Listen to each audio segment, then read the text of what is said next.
Você acompanha agora o Jornal da Rede Alesp. Tudo sobre o Legislativo do Estado de São Paulo. De janeiro de 2021 e o Jornal da Rede Alesp começa agora. Eu sou Lilian Busato. Eu sou Jeremias Gomes. Vamos levar até você muita informação. O que acontece aqui no Legislativo Paulista, o que é notícia no país e no mundo. Então fique com a gente até o 12h45 aqui na Rede Alesp. Jornal da Rede Alesp. Bom dia, Jeremias, tudo bem? Bom dia, Lilian Busato. Hoje com muita informação, vamos falar aí sobre as últimas notícias do Parlamento Paulista. Com certeza, além do Parlamento Paulista, também teremos muitas notícias e informações de utilidade pública, muitas entrevistas. E vamos começar já com uma entrevista com... Quem que é a nossa primeira entrevista, Geni? Riscos de afogamento no verão. Mesmo com a pandemia, muitos banhistas desceram, foram à praia. E vamos falar com a tenente Valquíria, que é do Corpo de Bombeiros, e vai passar algumas informações interessantes para você. E também teremos, Jeremias, muitas notícias sobre a pandemia, sobre a vacina que está chegando aí, que começa logo a sua vacinação no dia 25. Não saia daí, assista o nosso jornal. Tem muita informação. E olha, começamos nosso jornal com uma triste constatação, né? Um alerta para todo o país. O Brasil superou a marca de 1.000 mortes por coronavírus em um período de 24 horas depois de 5 meses, Lilian.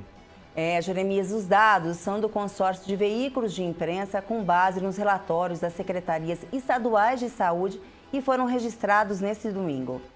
Olha, 1.016 brasileiros perderam suas vidas, o maior número registrado desde o dia 11 de agosto. O país contabilizou 203.140 óbitos e 8.104.823 casos da doença desde o início da pandemia. Resta a esperança de uma vacina para afastar o fantasma da Covid-19. Já teremos entrevista, né, Jeremias? Exatamente. E é bom, o gostoso aqui da Rede Alesp são todas entrevistas de utilidade pública, coisas que acontecem no nosso dia a dia. Hoje teremos entrevistas sobre PVA, o pagamento aí, como ele deve ser feito. Teremos também mais entrevistas, vamos falar com advogados sobre o induto natalino, quais os direitos que os sentenciados têm ao cumprirem pena. O que mais teremos hoje, Jeremias? Vamos falar sobre o Enem também, né? Porque a gente sabe que nesse final de semana tivemos aí a FUVESP, né? E muita gente foi fazer aí o vestibular, mas há muitas entidades que estão querendo adiar aí por conta da pandemia. Então nós vamos ter uma entrevista bastante interessante sobre isso. Aguarde. E é sobre esse assunto que vamos conversar agora com o repórter Sérgio Everton. Aliás, Sérgio vai trazer para a gente as novidades aí, as últimas notícias do Parlamento Paulista também, né? Como é que você está, Sérgio? Um bom dia para você e uma boa semana. Olá, Jeremias. Bom dia. Bom dia, Lilian. Bom dia também aos nossos ouvintes e telespectadores da nossa querida Rede Alesp. Mais um dia de trabalho começando aí, né, nesta segunda-feira, que está até com tempo bom, viu? Razoável. Está um solzinho aqui, mas a gente sabe que a gente está no verão, né? Então o verão é sol, chuva, calor, aquela coisa toda, né? Mas o dia começou muito bem, uma manhã muito bonita já em São Paulo, né? Fazendo solzinho. Bom, eu vim para cá hoje para falar sobre exatamente o que vocês comentaram na abertura, né? Sobre essa pandemia. Então, o que eu quero dizer é falar de números aí também, né? Das fases aí da vacinação. Claro, né, Lilian e Jeremias, quando começar essa vacinação, só para dizer, né, antes, não estou dizendo que já vai começar nem nada, não é isso, mas a partir do momento, né, que tiver tudo aprovado pela Anvisa, que é o nosso órgão aqui no Brasil, né,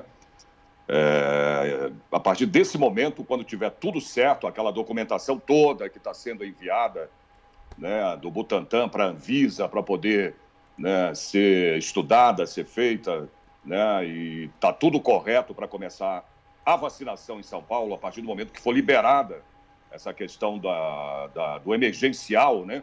Isso é muito importante para a gente aqui no Brasil, né? Tem países aí que, claro, né, já começaram há um tempo a vacinação, como o Reino Unido, né, Estados Unidos, enfim.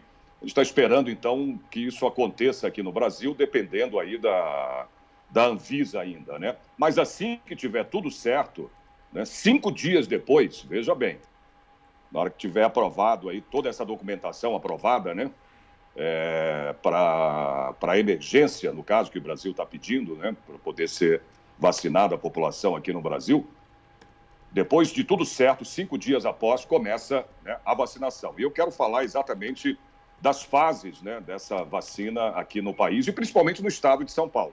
Eu vou falar um pouco só do Brasil aqui já rapidamente.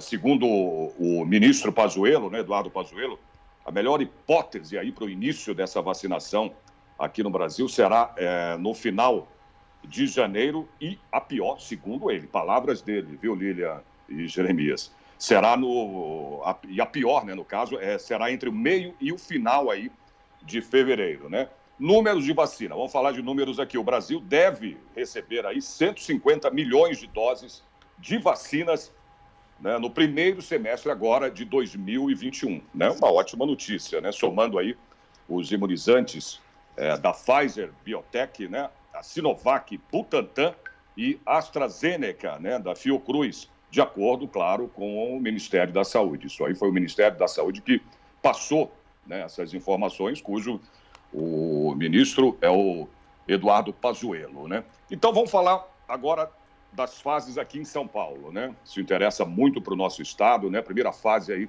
da vacinação contra a Covid-19 no nosso estado aqui de São Paulo. Para que você tenha uma ideia, né? É mais ou menos a mesma coisa que vai acontecer no Brasil, né? No Brasil todo, que é essa fase que vem na primeira dose e a segunda dose. Muito bem, o público-alvo, vamos lá, isso é que interessa, né, para a gente também. Trabalhadores da saúde, né, indígenas e também os quilombolas. A primeira dose, né, a ser aplicada em São Paulo vai ser no dia 25 de janeiro, né, e a segunda dose no dia 15 de fevereiro. Isso para os trabalhadores de saúde indígenas e os quilombolas, né? Agora, depois, no dia 8 de fevereiro, a primeira dose, né, será aplicada nas pessoas com 75 anos ou mais, né? E a segunda dose no dia 1º de março, né? Dos 70 anos até os 74, a primeira dose será aplicada no dia 15 de fevereiro e a segunda dose no dia 8 de março, né? As pessoas com idade de 65, melhor dizendo, a 69 anos, a primeira dose vai ser aplicada no dia 22 de fevereiro, né? E a segunda no dia 15 de março, né? Dos 60 anos até 64 anos, a primeira dose será aplicada no dia 1º de março, né? E a segunda no dia 22 de março, né? Isso é muito importante, né, Lília e Jeremias, para que a população tenha uma ideia, né, do que vai acontecer assim que for aprovado tudo, né, pela Anvisa, principalmente a do Butantan, né, que é a Sinovac, é uma parceria da Sinovac, né, tem essa parceria, isso com a Coronavac, né? Isso é muito importante sair logo essa conclusão. Inclusive o seguinte, começou a contar, teria 10 dias, né, para poder resolver todo esse problema. Isso começou a contar no dia 8, na sexta-feira, né? Então tem 10 dias aí, né? Hoje nós estamos na segunda-feira, né? Falta aí 6 dias, né, para se chegar a essa conclusão, para poder, né, a Anvisa dar o aval para que seja aprovada essa vacina emergencial, né? Então a gente Sérgio, fica bom dia, Lilian, Oi. Tudo bem? Oi, Lilian. Oi, querido. Pode falar. Inclusive hoje eu Oi, já escutei uma entrevista do governador João Dória em outros canais de comunicação que disse que se o governo federal começar a vacinação no dia 20, o estado de São Paulo também já está pronto para essa data.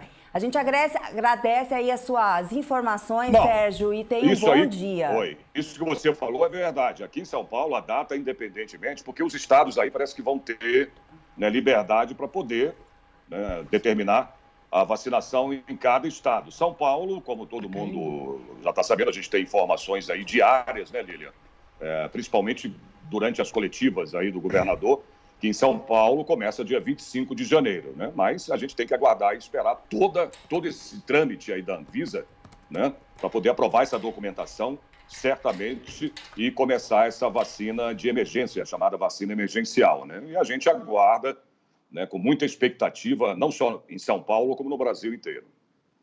Exatamente, porque esse calendário que você passou, Sérgio, é muito importante para as pessoas saberem que há um calendário específico. Então, primeiro, os profissionais da saúde. Então, para a população em geral, vem primeiro os idosos, né, só em março. Então, começa a expectativa aqui em São Paulo, 25 de janeiro. E aí você, como você bem pontuou, 25 de janeiro, profissionais da saúde, 8 de fevereiro, pessoas com 75 anos ou mais, 15 de fevereiro, pessoas com 70 a 74, 22 de fevereiro, pessoas com 65 a 69 e 1 de março, pessoas com 60 a 64 anos. Então, e depois vem a segunda dose, né? Então, mas de qualquer forma, eu acho que é uma das melhores notícias que a gente já pode pontuar nesse início de ano. Ô Sérgio, eu vou agradecer bastante a sua presença. Nós vamos já para a nossa segunda entrevista e se houver mais tempo, aí você já volta com a gente durante o jornal. Muito obrigado. E vamos a mais informações e notícias para você. E o governo japonês anunciou que as autoridades de saúde do país encontraram uma nova variante do coronavírus em 4 viajantes que estiveram no Brasil e voltaram ao Japão no último dia 2 de janeiro. Pois é, os pacientes são um homem, uma mulher e mais 2 pessoas com idades entre 10 e 19 anos. E a China finalmente autorizou a entrada de representantes da Organização Mundial da Saúde, a OMS, para que haja uma investigação sobre a origem da pandemia do novo coronavírus. Uma pesquisa da Universidade Americana Johns Hopkins constatou que passa de 90 milhões o número de casos de Covid-19 no mundo. Ainda segundo o levantamento, 1.900.000 pessoas perderam as vidas para o novo coronavírus. Estados Unidos, Brasil, Índia, México e Reino Unido são os países com mais vítimas. Aqui no Brasil, aumentam os registros de casos em vários estados. Em Manaus, por exemplo, a situação se complica a cada dia. Em 9 dias, as internações pela doença já superaram o total de dezembro e o número de enterros bate recordes. Lília, vamos mudar um pouquinho de assunto. O verão segue com muito calor e daqui a pouquinho a gente vai falar sobre essa questão de não só da gente se refrescar, mas também dos cuidados que a gente tem que ter. Sempre a gente dá essas notícias aqui, na piscina, no mar, né? Estamos no período de Covid, mas a gente sabe que tem pessoas aí que no verão, ainda que isoladamente, acabam... até em casa, né? Tem gente que tem cidades muito quentes no estado de São Paulo. Então, o que acontece? As pessoas têm uma pequena piscininha lá, mas você sabe que criancinha, bombeiros falam, né? Até um pouquinho de água, minimamente, pode se afogar. Então, a gente vai falar sobre isso daqui a pouco. Com certeza, Jeremias. Na sexta-feira a gente teve coletiva do governo, não teve, Jeremias? Exatamente, uma coletiva muito importante. Até agradeço aqui que você me passou e eu pontuei algumas coisas. Olha, 90% do estado segue na fase amarela. O Comitê de Saúde recomenda que a população evite circulação pública após fechar o comércio. Então, assim, a maior parte na fase amarela voltou, mas uma recomendação muito importante tem sido essa, Lília, de as pessoas evitarem... depois do fechamento do comércio, ficar circulando à noite. E principalmente os bares, né? A gente tem visto aí um movimento muito grande, é claro, é verão, e eu vejo assim bares, por exemplo, na zona norte de São Paulo, onde eu frequento, 200, 300 pessoas, assim, é quase que impossível você manter um distanciamento num bar com 200, 300 pessoas. Então, assim, estar atento a, principalmente, essa questão das aglomerações. O governo do estado anunciou nesta sexta-feira a recalibragem de regras e a reclassificação de regiões do Plano São Paulo para controle da pandemia e liberação de atividades econômicas não essenciais. E a fase laranja, 90% do estado na fase amarela, mas Marília, Presidente Prudente, Sorocaba, toda aquela região, por exemplo, Sorocaba são 48 cidades da região, essas estão numa fase mais restritiva, que é a fase laranja, Lilian. Com certeza, Jeremias, com o novo Plano o Plano São Paulo e a coletiva de sexta-feira, esse plano são 5 fases, né? A maioria teve regressão ou se manteve no plano, na cor que estava. Isso tudo para quê? Para segurar essa pandemia que agora voltou a crescer novamente. Estamos aí na expectativa, no dia 25, de começar a vacinação e com isso o governo vem tomando todos os cuidados para poder conter a contaminação, né, Jeremias? Pois é, olha só, a fase amarela vai passar a permitir 40% de ocupação presencial para todas as atividades liberadas, incluindo parques estaduais e expediente de até 10 horas diárias. O atendimento presencial terá de ser encerrado às 22 horas, às 10 da noite, em todos os setores. Nos bares, as portas devem fechar um pouquinho mais cedo, às 8 da noite. Então, às 10 horas da noite, tudo deve estar fechado, todos os comércios e os bares um pouco mais cedo, a partir das 8 da noite, isso na fase amarela, que é 90% do estado. Fase laranja, como as regiões que a gente citou, um pouco mais restritivo. Lilian. Sim, vamos a mais algumas informações aqui, Jeremias. O ex-prefeito de Santo André, Adair Ravin, do Republicanos, morreu neste domingo aos 59 anos em decorrência de complicações da Covid-19. Adair Ravin esteve internado pela primeira vez desde 27 de maio do ano passado. Ele chegou a ter alta, mas voltou para o hospital novamente no fim de 2020. O ex-prefeito deixa 2 filhos e a mulher. Aidan foi prefeito de Santo André no mandato de 2009 a 2012. Ele tentou a reeleição, mas não conseguiu. Nas últimas eleições municipais, chegou a se candidatar ao cargo de vereador, mas foi diagnosticado com Covid-19 durante a campanha e não conseguiu se eleger. Nossos sentimentos aí ao ex-prefeito de Santo André. Com certeza, Jeremias, em 2020, nenhum atributo foi mais necessário do que a capacidade de adaptação. É algo que certamente já vinha sendo importante, mas se tornou vital por conta das consequências pessoais e profissionais da pandemia da Covid-19. Exatamente, Lilian. Em 2021 também não vai ser diferente. Um estudo global de uma empresa especializada em relacionamento com os consumidores ouviu 20 mil profissionais em 10 países, incluindo o Brasil, e concluiu que adaptabilidade será a característica mais importante nos próximos 6 meses. Jeremias, a adaptabilidade foi citada por 95% dos entrevistados, à frente de colaboração com 92%, resiliência, que ficou com 92% também, e criatividade, que ficou no importe de 91% das entrevistas. Na prática, as pessoas podem melhorar a capacidade de adaptação fazendo cursos mais rápidos e práticos, além de investir na carreira de portfólio, em que a pessoa exerce mais de uma atividade simultaneamente. Entre os novos hábitos impulsionados pela pandemia do Covid-19, o consumo deu destaque, pois hoje ele está consciente. A conclusão é da pesquisa realizada no fim do ano passado pelo Instituto Acato. Mais de 70% dos entrevistados esperam que segmentos da iniciativa privada parem de agredir o meio ambiente e estabeleçam metas para tornar o mundo melhor. Os dados do estudo demonstram que, ao que tudo indica, daqui para frente a decisão de compra dos consumidores levará em conta o equilíbrio entre satisfação pessoal, compromissos ambientais, sociais e financeiros. Isso é mais do que no momento atual que a gente precisa ter, né? Consciência de consumação.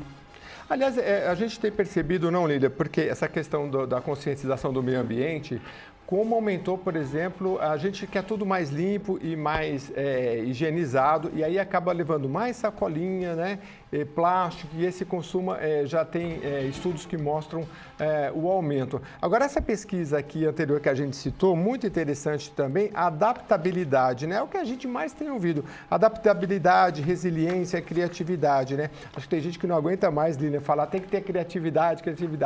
Mas é importante porque é um momento atípico. Então, assim, se adaptar e ter a resiliência, né? Resiliência é o quê? Você pega uma bola você empurra a bola, quando você volta, ela está no mesmo jeitinho que deixou antes, não é isso? Isso é resiliência para quem ainda não entendeu. Temos um convidado, é isso? Vamos lá, Jeremias. O Jornal da Rede Alesp, às 9h52, vai a primeira entrevista. E nós vamos conversar agora com o Tenente Valquíria, do Corpo de Bombeiros de São Paulo. Tenente, muito bom dia, obrigado pela sua presença. Bom dia. Tenente, quais são os principais cuidados que as pessoas têm que tomar para se divertirem e evitar também os acidentes? Pois é, a gente teve um probleminha aí técnico com o áudio, a gente já vai saber daqui a pouquinho com a Tenente Valquíria, ela é do Corpo de Bombeiros e ela vai falar para a gente desses cuidados no mar, na piscina, no verão, né? Porque mesmo durante a pandemia, eu conheço cidades do interior do estado, Lilian, como eu falava anteriormente, que são muito quentes. Então tem gente que compra até uma piscininha pequenininha e põe as crianças lá para ficar um pouquinho na água. Mas os cuidados, principalmente com as crianças, são muitos, né? Então nem sempre a pessoa, assim, se tem um afogamento, a pessoa sabe lidar naquele momento e pode salvar uma vida. Daí a importância das informações que a Tenente Valquíria vai trazer para a gente daqui a pouquinho, assim que a gente restabelecer a conexão. E eu, como mulher também, Jeremias, eu acho muito bacana e fico muito feliz. Cada vez mais a gente tem feito entrevistas com pessoas na direção, aí, principalmente de assuntos essenciais aqui do estado, mulher, né? Há 10 anos atrás, dificilmente a gente via uma tenente. Hoje é muito comum. Também na área da Polícia Civil, aqui dentro da Assembleia Legislativa, que hoje acho que tem 14 cadeiras que são mulheres representando aí o estado de São Paulo. Isso a gente vê que está mudando. Gradativamente a mulher está vindo, tomando conta do mercado, mostrando também que é capaz e, além do mais ainda, conseguindo administrar a casa, a pandemia e filhos. Isso não é para qualquer um, né, Jeremias? Talvez seja o caso da Tenente que vai falar com a gente hoje aqui. Tenente, já estabelecido o nosso contato, tudo bem com a senhora? Tudo ótimo com vocês. Tudo ótimo. Gostaria de perguntar, a Lília já fez a pergunta, vou refazer aqui, olha, na praia, que a gente sabe que mesmo durante a pandemia as pessoas, de alguma forma, podem ter contato com o mar, então qual o nível seguro para a criança, né? Aquela questão da água acima do joelho, enfim. Acho que é importantíssimo a gente sempre lembrar de uma coisa. A água não é o ambiente natural do ser humano. O ambiente natural do ser humano é a terra firme, onde a gente tem abundância de ar, né? Em sua maioria é oxigênio. Então, sempre é arriscado a gente ir no ambiente que não é natural do nosso costume, não é natural do ser humano.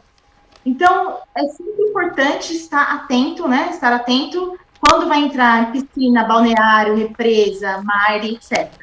Em relação à criança, a principal dica que a gente deixa e recomendação é nunca deixar as crianças sem uma supervisão de adulto.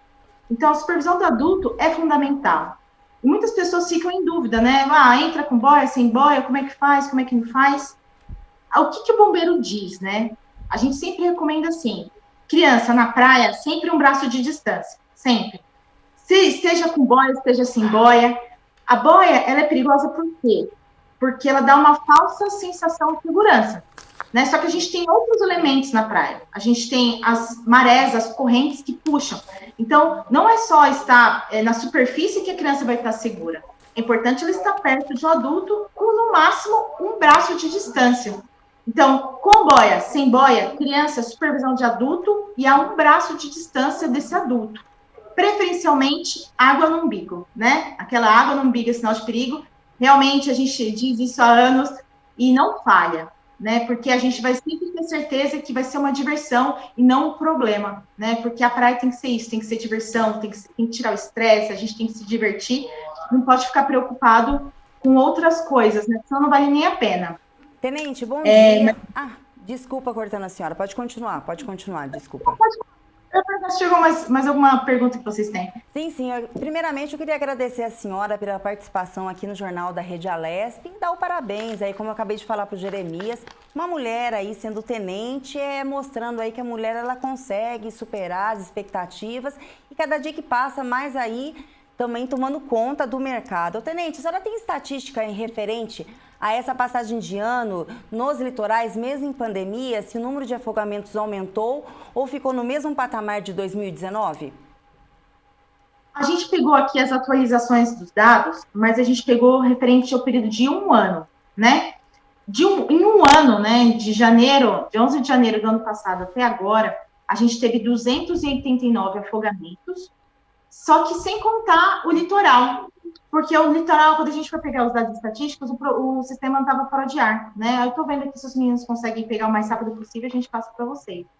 Mas, independente disso, em represas, balneários, né, piscinas, a gente teve aí 289 afogamentos durante o período de 1 ano, e é um número bastante expressivo. Agora, eu queria falar com a senhora também sobre bebida alcoólica, né? O pessoal vai na praia e é muito comum, a latinha de cerveja, uma caipirinha. Quais são os perigos relacionados à bebida, tenente? Como eu já comecei a frase, né? Comecei a conversar com vocês, eu já disse que a água não é um ambiente natural do ser humano, que a gente precisa tomar todos os cuidados. É interessantíssimo a gente sempre pensar nisso. Por quê? Porque já com todos os nossos sentidos aflorados, né? A gente ainda corre muito risco estando na água. Imagina com ingerindo bebida alcoólica ou qualquer tipo de entorpecente que cause uma falta de clareza mental. Porque quando a gente está com clareza mental, a gente consegue se livrar de qualquer problema, né? Ou muitas vezes a gente consegue se livrar de quase todos os problemas. Então, quando a gente está entorpecido, toma um remédio para dormir, alérgico, que também dá bastante sono, ou mesmo com sono, com injeção de bebida alcoólica ou qualquer outro tipo de substância que seja entorpecente, é um risco muito, muito grande. Então, a indicação que a gente dá para as crianças, né? Crianças sempre com supervisão de adulto, por que não a gente também não falar que o adulto sempre por supervisão de qualquer outra pessoa, de um outro adulto? Quando a gente está na água, é sempre importante que um olhe pelo outro, né? Nunca entrar sozinho. Né? Em qualquer situação, na água, na piscina, em balneário, em praia, sempre vá com uma outra pessoa e sempre esteja um olhando pelo outro, né? Porque aí a gente diminui os riscos. E entrar entorpecido, sem os sinais, né? Sem toda a lucidez mental, não é indicado. Por quê? Porque a gente não consegue ter uma clareza para se livrar de alguma adversidade que ocorrer. Seja uma corrente de retorno, seja uma piscina mais funda do que a gente imagina, seja uma represa que a gente desconhece o que está embaixo, porque a gente não tem visão, porque a água ela é turva, ela é escura, a gente não consegue enxergar nada. Então, por si só, a água é um ambiente desconfortável. Então, a gente tem que entrar 100% bem, e ainda com uma supervisão de um outro adulto, de uma pessoa olhando pela gente, para que os riscos sejam minimizados. Sempre vai ter risco, mas a gente consegue minimizá-los tomando todos esses cuidados que eu acabei de falar. Ô, tenente, quando a gente fala em criança, né, lógico, o nosso cuidado tem que ser redobrado, porque elas não têm muita noção do perigo. Na sua concepção, existe alguma praia que seria totalmente inadequada para as crianças tomarem um banho? As praias que a gente já vê, a sinalização, né? O guarda-vida, ele coloca uma sinalização na praia, que lá é uma praia que a água está perigosa, a correnteza está forte, e você já fala, poxa, tem buraco, né? Presença de muitos buracos. Então, assim, a gente já alerta antes, né? Como é que a praia tá. Às vezes é uma praia que geralmente você frequenta, você está com seus filhos e tá tranquila a água. Mas aí, há épocas que a correnteza fica mais forte. E quem é o especialista nisso é o nosso guarda-vidas aí, que faz um excelente trabalho todos os dias do ano aí nas praias do estado de São Paulo. Então, eles colocam a sinalização. Então, olhem a sinalização, respeitem as sinalizações, é muito importante. E as praias que comumente a gente já sabe que tem um risco maior, que são as praias de tombo, que ela não tem um lugar, um espaço no raso, né, para a criança brincar com fartura, né? A praia de tombo é aquela que você já entra e ela já te cobre. Então, essa não é indicada mesmo porque ela vai contra o que eu acabei de falar. Né? Água no umbigo é sinal de perigo. Ela fica difícil de você ficar um braço de distância da criança porque vem uma onda muito forte, acaba levando a criança, levando você. Então, dica, praia boa é aquela que não tem sinalizações, né, de perigo, de advertência e que tem uma grande área, né, no raso para você se divertir com a sua família. Agora, tenente, a gente, principalmente o paulista, né, o paulistano está aqui na capital paulista, como a senhora falou, né, o ambiente nosso correto é o ar, né, e aí vai, leva a família, tem a cervejinha, é alegria, né, só que aí tem lá a placa lá, não entrar nesse perímetro aqui, porque vocês já olharam, sabe que tem aquele fluxo que a onda vem, suga, né? E leva a pessoa para dentro do mar 30, 40, 50 metros. Aí vai uma pessoa tentar salvar que não sabe nadar, também pode morrer. Eu queria que a senhora falasse se a senhora já acompanhou casos assim de tentativas de salvamento. E por que isso acontece? Por que as pessoas olham aquela placa e não respeitam, né? Para alertar mesmo, por que às vezes vocês tentam salvar e provavelmente deve ter notícia de salvamentos que não foram frutíferos, que não conseguiram, né? Olha, essa questão de um tentando salvar o outro é complicado, né? Por isso que a gente sempre trabalha na prevenção. Tudo que eu acabei de falar foi sobre prevenção. Olha, não faça isso, se tiver assim, não faça aquilo. Então, assim, como o ambiente, né, da água não é o nosso ambiente comum, é sempre preciso ter mais de uma pessoa, sempre um olhando pelo outro, independente de ser criança ou adulto, um olhando pelo outro, tá com lucidez mental, com clareza de todos os sentidos, né?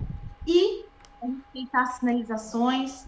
Mas se além de você fazer tudo isso e ainda ocorrer alguma pessoa com risco de afogamento, o que a gente pede, né?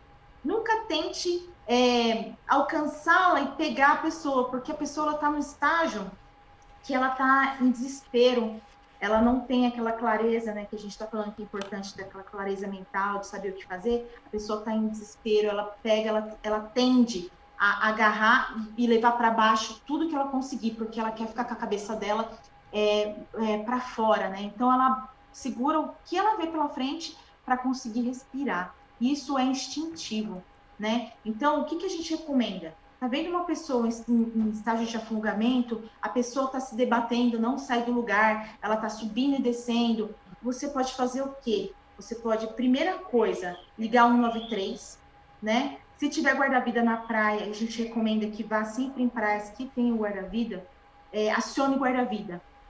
Em último caso, você vai chegar e vai tentar lançar algum objeto que flutue, tá? Não vai chegar você e tentar pegar a pessoa, se ela está naquele processo de afogamento, num processo de estresse, que ela está puxando tudo para baixo. Se a pessoa estiver nessa situação, lance algum objeto que flutue, tá? Ou seja, uma tampa de isopor, garrafa PET vazia, lance qualquer objeto que flutue. Se a pessoa já está por baixo da água, aí você consegue uma aproximação para você tentar retirá-la da água, tá? Em outras situações, sempre a gente tenta buscar a prevenção, porque a prevenção é um clichê dizer, mas não foge disso, é o melhor remédio. A prevenção, a gente consegue diminuir drasticamente o número de afogamento, né? Então, tentou todos da prevenção, ainda assim não deu certo, ligar de imediato 193, pedir socorro, ajuda por algum guarda-vida que está próximo, ou alguma pessoa que está próxima, alguma embarcação, tentar alcançar a pessoa e jogar algum objeto que flutue. Essa é a nossa recomendação máxima aí, para que não tenha mais de uma vítima. Ô, Tenente, como é feito o treinamento para o Corpo de Bombeiros? Vocês possuem algum manual também que pode ser passado para a população? Ou é só um treinamento interno, não tem como a população também estar um pouquinho por dentro para saber como ajudar a vida de um terceiro aí que no momento esteja se afogando? A gente tem no site do Corpo de Bombeiros, www.corpodebombeiros.sp.gov.br, informações sobre diversos assuntos, inclusive sobre afogamento, né? Então, a gente dá várias dicas de prevenção. A gente também tem as nossas redes sociais, e sempre a gente está postando dicas de prevenção, principalmente nessa época, né, do ano, que é verão, as pessoas costumam buscar aí as praias, balneários para se refrescar. Então, entre no nosso Instagram, a gente tem o Instagram do Corpo de Bombeiros, tem o Facebook do Corpo de Bombeiros, a gente tem o nosso canal no YouTube, a gente também tem o nosso site, que tem várias dicas lá. E peço que as pessoas acompanhem. Se eu puder aí deixar com vocês depois o caminho para as nossas redes sociais, vocês também ajudarem a gente a divulgar, vai ajudar bastante nessa prevenção. Muito bom, é 193, se você precisar, coloca no Facebook Corpo de Bombeiros, tem muita informação. Agora, dá para passar alguma coisa no caso de um afogamento, por exemplo, de criança, Tenente? Se a pessoa ingeriu muita água ou se ela desmaiou, tem alguma coisa de imediato que dá para fazer? A gente faz o RCP, né, que é reanimação cardiopulmonar, né? Então, é difícil eu explicar agora, assim, para vocês, mas a gente tem manuais, tem vídeos, tem vários canais que ensinam também, se vocês puderem acompanhar o nosso canal do YouTube, mas é colocar a pessoa e começar a fazer a massagem cardíaca para que ela consiga expelir a água que está dentro. Se for represa, além de água, ela vai ter engolido uma água mais lodosa, mais barrenta, uma água poluída, né, que aí também prejudica muito o nosso pulmão, né? Então, a reanimação cardiopulmonar, ela deve ser feita, eu acho que a gente deveria até aprender na escola, porque é de utilidade pública. Por isso que a gente tem o nosso programa, né, de bombeiro educador, né, que está presente em diversas escolas, para que ensine realmente como que é os primeiros socorros, né? Retirar da água e iniciar imediatamente a massagem cardiopulmonar. E sempre virando a pessoa do lado direito, que é o lado que a gente diz que é onde favorece a respiração do ser humano, porque o nosso pulmão ele é um pouco maior do lado direito, então aumenta o nível de oxigênio, mas sem parar, reanimação cardiopulmonar. E essa é a recomendação que a gente dá para vocês. Ô Tenente, para a gente estar terminando essa entrevista, você poderia dar umas dicas para o telespectador que sonha em ser bombeiro, né? Passar como consegue chegar aí a ser um bombeiro, ser membro da Polícia Militar. Queria que a senhora falasse um pouquinho sobre a carreira. Legal. Para você ser um soldado do Corpo de Bombeiros, você deve prestar o concurso para soldados da Polícia Militar. Aqui no estado de São Paulo, o bombeiro e o policial militar, eles ingressam pelo mesmo caminho, por concurso público. Inclusive, a gente está abrindo muitas inscrições. E esse concurso público, as pessoas que entram como soldado, eles vão fazer escola durante 1 ano, né, ganhando salário, para que ele tenha todo o conhecimento necessário de policiamento. E, em alguns casos, né, tem alguns concursos que a gente já consegue liberar direto, outros 6 meses para a pessoa já vir direto para o Corpo de Bombeiros.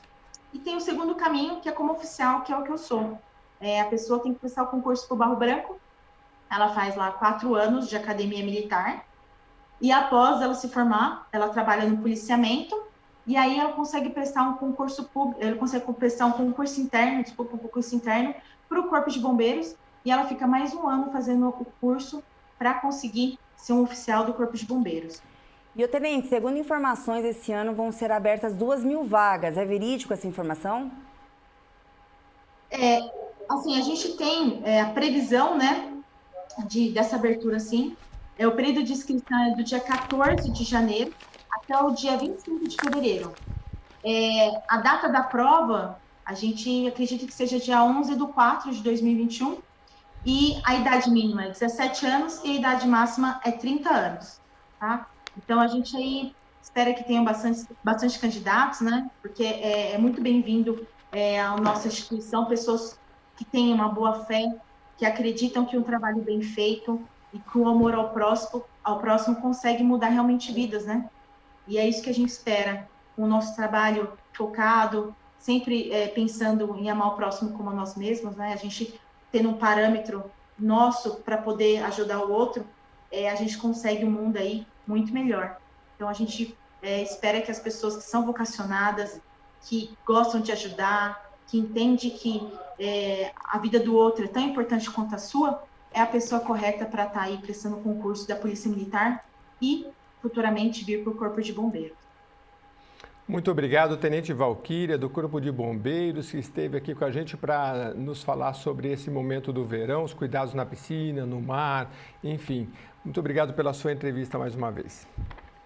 Foi um prazer, um abraço. Obrigada, Tenente, tenha um bom dia. Jeremias, voltando a informações aí da coletiva de sexta-feira, o governo de São Paulo, em coletiva de imprensa realizada na última sexta-feira, divulgou a 17ª atualização do Plano São Paulo de flexibilização no combate à pandemia do novo coronavírus, em vigor a partir de hoje. O coordenador do Centro de Contingência da Covid-19, Paulo Menezes, destacou as mudanças no Plano São Paulo para que o combate à pandemia seja mais eficiente. A revisão do plano, ela tem 3 elementos centrais. O primeiro deles é o que eu posso dizer, chamar de um endurecimento em relação aos indicadores utilizados. As regras para a mudança de fases, elas ficam mais rigorosas, como eu vou mostrar em seguida. Além disso, nós também entendemos, com o conhecimento acumulado, que mais importante do que trabalhar com restrições setoriais, de acordo com a fase, é importante que se sigam os protocolos sanitários.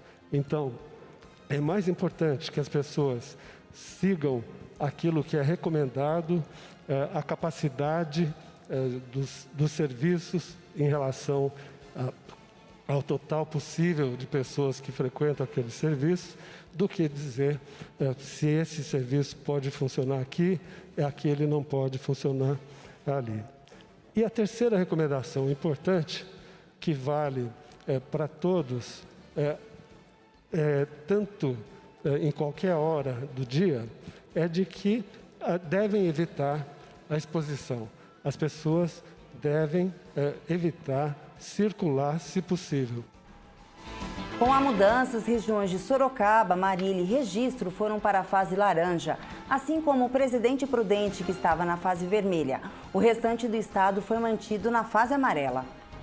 Com isso, a fase laranja permite que a taxa de ocupação nos estabelecimentos, que antes era de 20%, agora seja ampliada para 40%. O funcionamento dos comércios, restaurantes, parques e salões de beleza foi estendido de 4 para 8 horas por dia, com um horário máximo de fechamento às 8 da noite. E o atendimento presencial nos bares está proibido. A fase amarela também sofreu mudanças, como, por exemplo, nas academias, que ampliaram de 30% para 40% a ocupação total. O atendimento presencial ao público pode ser feito até às 10 da noite, exceto os bares, que devem fechar às 8 da noite. O funcionamento máximo é de 10 horas por dia. A Secretaria de Desenvolvimento Regional, Patrícia Ellen, destacou essas alterações. Os setores que são permitidos de funcionar na fase laranja são os mesmos da fase amarela. Então, lembrando aqui que nós temos toda a parte de comércio, shoppings, salões de beleza, academias. Um ponto importante aqui é essa parte voltada a atividades ao ar livre, né? Então, parques, eventos culturais com o público sentado e controle de acesso. Então, toda a parte aqui de museus, galerias, cinemas e teatros tem um controle de público, distanciamento, com protocolos e normas bem rígidas. Isso foi acompanhado e monitorado nos últimos meses também. Então, isso passa a incluir também o rol de atividades da fase laranja. Importante que a capacidade e o horário é reduzido. Então, o funcionamento total permitido de 8 horas e o limite de funcionamento até as 20 horas do dia, que foi um ponto muito importante colocado pelo Centro de Contingência. A próxima atualização do Plano São Paulo está marcada para o dia 5 de fevereiro. Em tempos de pandemia, foi muito falado na saúde mental. Este mês o destaque é para Janeiro Branco, que alerta para ações voltadas à saúde mental. A campanha, criada em 2014, foi idealizada por psicólogos brasileiros e pretende ser um período dedicado às reflexões e ao planejamento de ações em prol da saúde mental. Este mês é dedicado às ações de conscientização sobre temas como ansiedade, fobia, obsessão, pânico, entre outras doenças. Uma delas é a síndrome de Burnout, que é um dos distúrbios psíquicos causada pela exaustão extrema relacionada ao trabalho. Segundo a Organização Mundial da Saúde, o Brasil é o país mais deprimido da América Latina, com 5,8% da população com quadros de depressão. E a Secretaria de Saúde de São Paulo estima que 3% da população sofra com transtornos mentais severos e persistentes. Além disso, 12% dos cidadãos necessitam de algum atendimento em saúde mental, seja ele contínuo ou eventual. Um dos objetivos dessa campanha é o Janeiro Branco, que se tornou lei em todo o país. No estado, tramita na Casa o projeto de lei 965 de 2017. Ele é de autoria da ex-deputada Célia Leão, que tem como objetivo incluir a campanha no calendário oficial aqui do estado de São Paulo. Para buscar ajuda, as cidades com mais de 15 mil habitantes contam com unidades do Centro de Atenção Psicossocial, o que é um órgão ligado ao Sistema Único de Saúde, e também de uma equipe multiprofissional para atender pessoas com transtornos mentais de todas as faixas etárias. Basta apenas comparecer com RG e CPF e solicitar o atendimento. Falando nisso, Jeremias, inclusive na semana passada aqui no Jornal da Rede Alesp nós fizemos uma entrevista. E hoje o Brasil possui 15 milhões de pessoas que têm algum tipo de doenças que relacionam-se à saúde mental. Quase 1/3 da população. E na América Latina é o terceiro país que tem mais casos de depressão. Você acredita, Jeremias? Pois é, dita aí a doença do século, não é, Lilian? E nesse tempo de pandemia é muito importante buscar ajuda, né? Procurar se exercitar, porque a mente, quando você se exercita, a mente ela fica mais equilibrada, né? Procurar ajuda, né? E os familiares também estar atentos, porque se houver uma mudança de comportamento, às vezes não é drástica, mas é lenta, a pessoa vai ficando mais ali, até com jovens, você sabe que acontece isso, às vezes fica muito tempo dentro do quarto, então o que acontece? O ideal é ficar bastante atento, porque a pandemia está aí e é preciso cuidar da saúde mental. Inclusive também pela pandemia, a procura em relação aos médicos para fazer um curso de especialização aumentou muito. Foi a área que mais aumentou hoje, foi a área da psiquiatria. Os médicos estão procurando aí, porque com a pandemia, como você mesmo disse, as pessoas estão muito, mas muito ficando adoentadas. E para falar também sobre isso, porque vamos dizer que um dos remédios que salva e ajuda a evitar um pouquinho dessas doenças mentais é exercício físico. E hoje aqui ainda na Rede Alesp nós vamos ter uma entrevista falando sobre esporte. Muito legal, a gente vai trazer para você. Olha, se você tiver curiosidade, digita lá Janeiro Branco no campo de pesquisa da internet e você vai lá para a página janeirobranco.com.br, né? E eles explicam direitinho. O Janeiro Branco promove palestras relâmpago, oficinas, cursos, workshop. Então, assim, se você é da área da educação, da saúde, procure se inteirar, porque daí você pode participar de uma palestra, chamar a sua comunidade. É muito importante nesse momento, Lilian. Sim, e agora 10 horas e 20 minutos, o Jornal da Rede Alesp vai com mais uma entrevista. E vamos ter o quê? A pauta de hoje da entrevista é informações para o pagamento do IPVA, que é Imposto sobre Propriedade de Veículos Automotores, referente ao ano de 2021. E para esse nosso bate-papo, nós vamos receber Thalita Barros Cosati, que ela é supervisora do IPVA da Secretaria da Fazenda aqui do estado de São Paulo. Bom dia, Thalita. Bom dia, tudo bem? Bom dia a todos. Thalita, vamos explicar aí um pouquinho, porque quem nunca adquiriu um carro não sabe nem ainda o que é IPVA, mas para a maioria da população a gente já sabe, mas nunca é demais explicar um pouquinho sobre o imposto. Ok. Na verdade, o IPVA é o imposto incidente sobre a propriedade de veículo automotor, então todas as pessoas que têm um veículo anualmente precisam recolher o IPVA. Ele sempre tem um vencimento, na verdade o fato gerador dele é no primeiro dia de janeiro, então quando dá o primeiro dia de janeiro, já como se fosse, já que se cria a obrigação do pagamento desse imposto, e normalmente ele é pago aí nos primeiros meses do ano, né, se for parcelado até janeiro, fevereiro e março, ou à vista em janeiro, né, então a gente tem algumas formas aí de pagamento.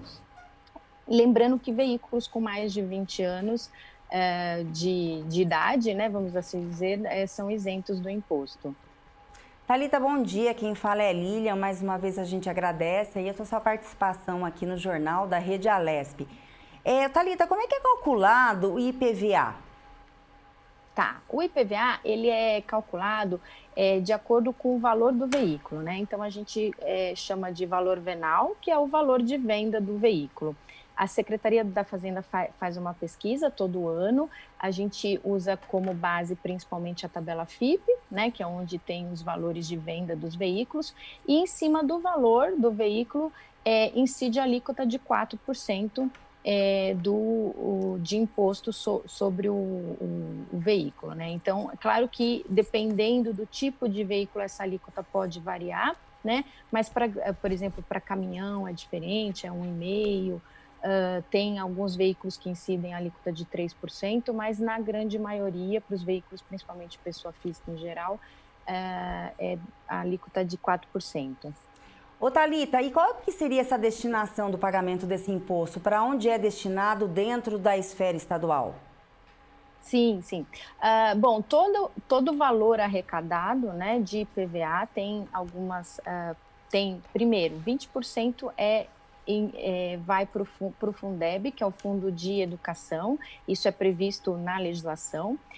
Do restante, 50% é destinado para o município onde o veículo está registrado, e os outros 50% da cota estadual entra no orçamento do governo, e isso vai ser usado, esse dinheiro vai ser usado para todos os gastos de governo, né? Seja na área da saúde, da educação, infraestrutura, entra no orçamento total, né? E a parte que vai para o município, vai para cada município onde está registrado o veículo, isso também entra no orçamento municipal, onde os municípios vão usar também para fazer toda a gestão governamental aí de cada cidade.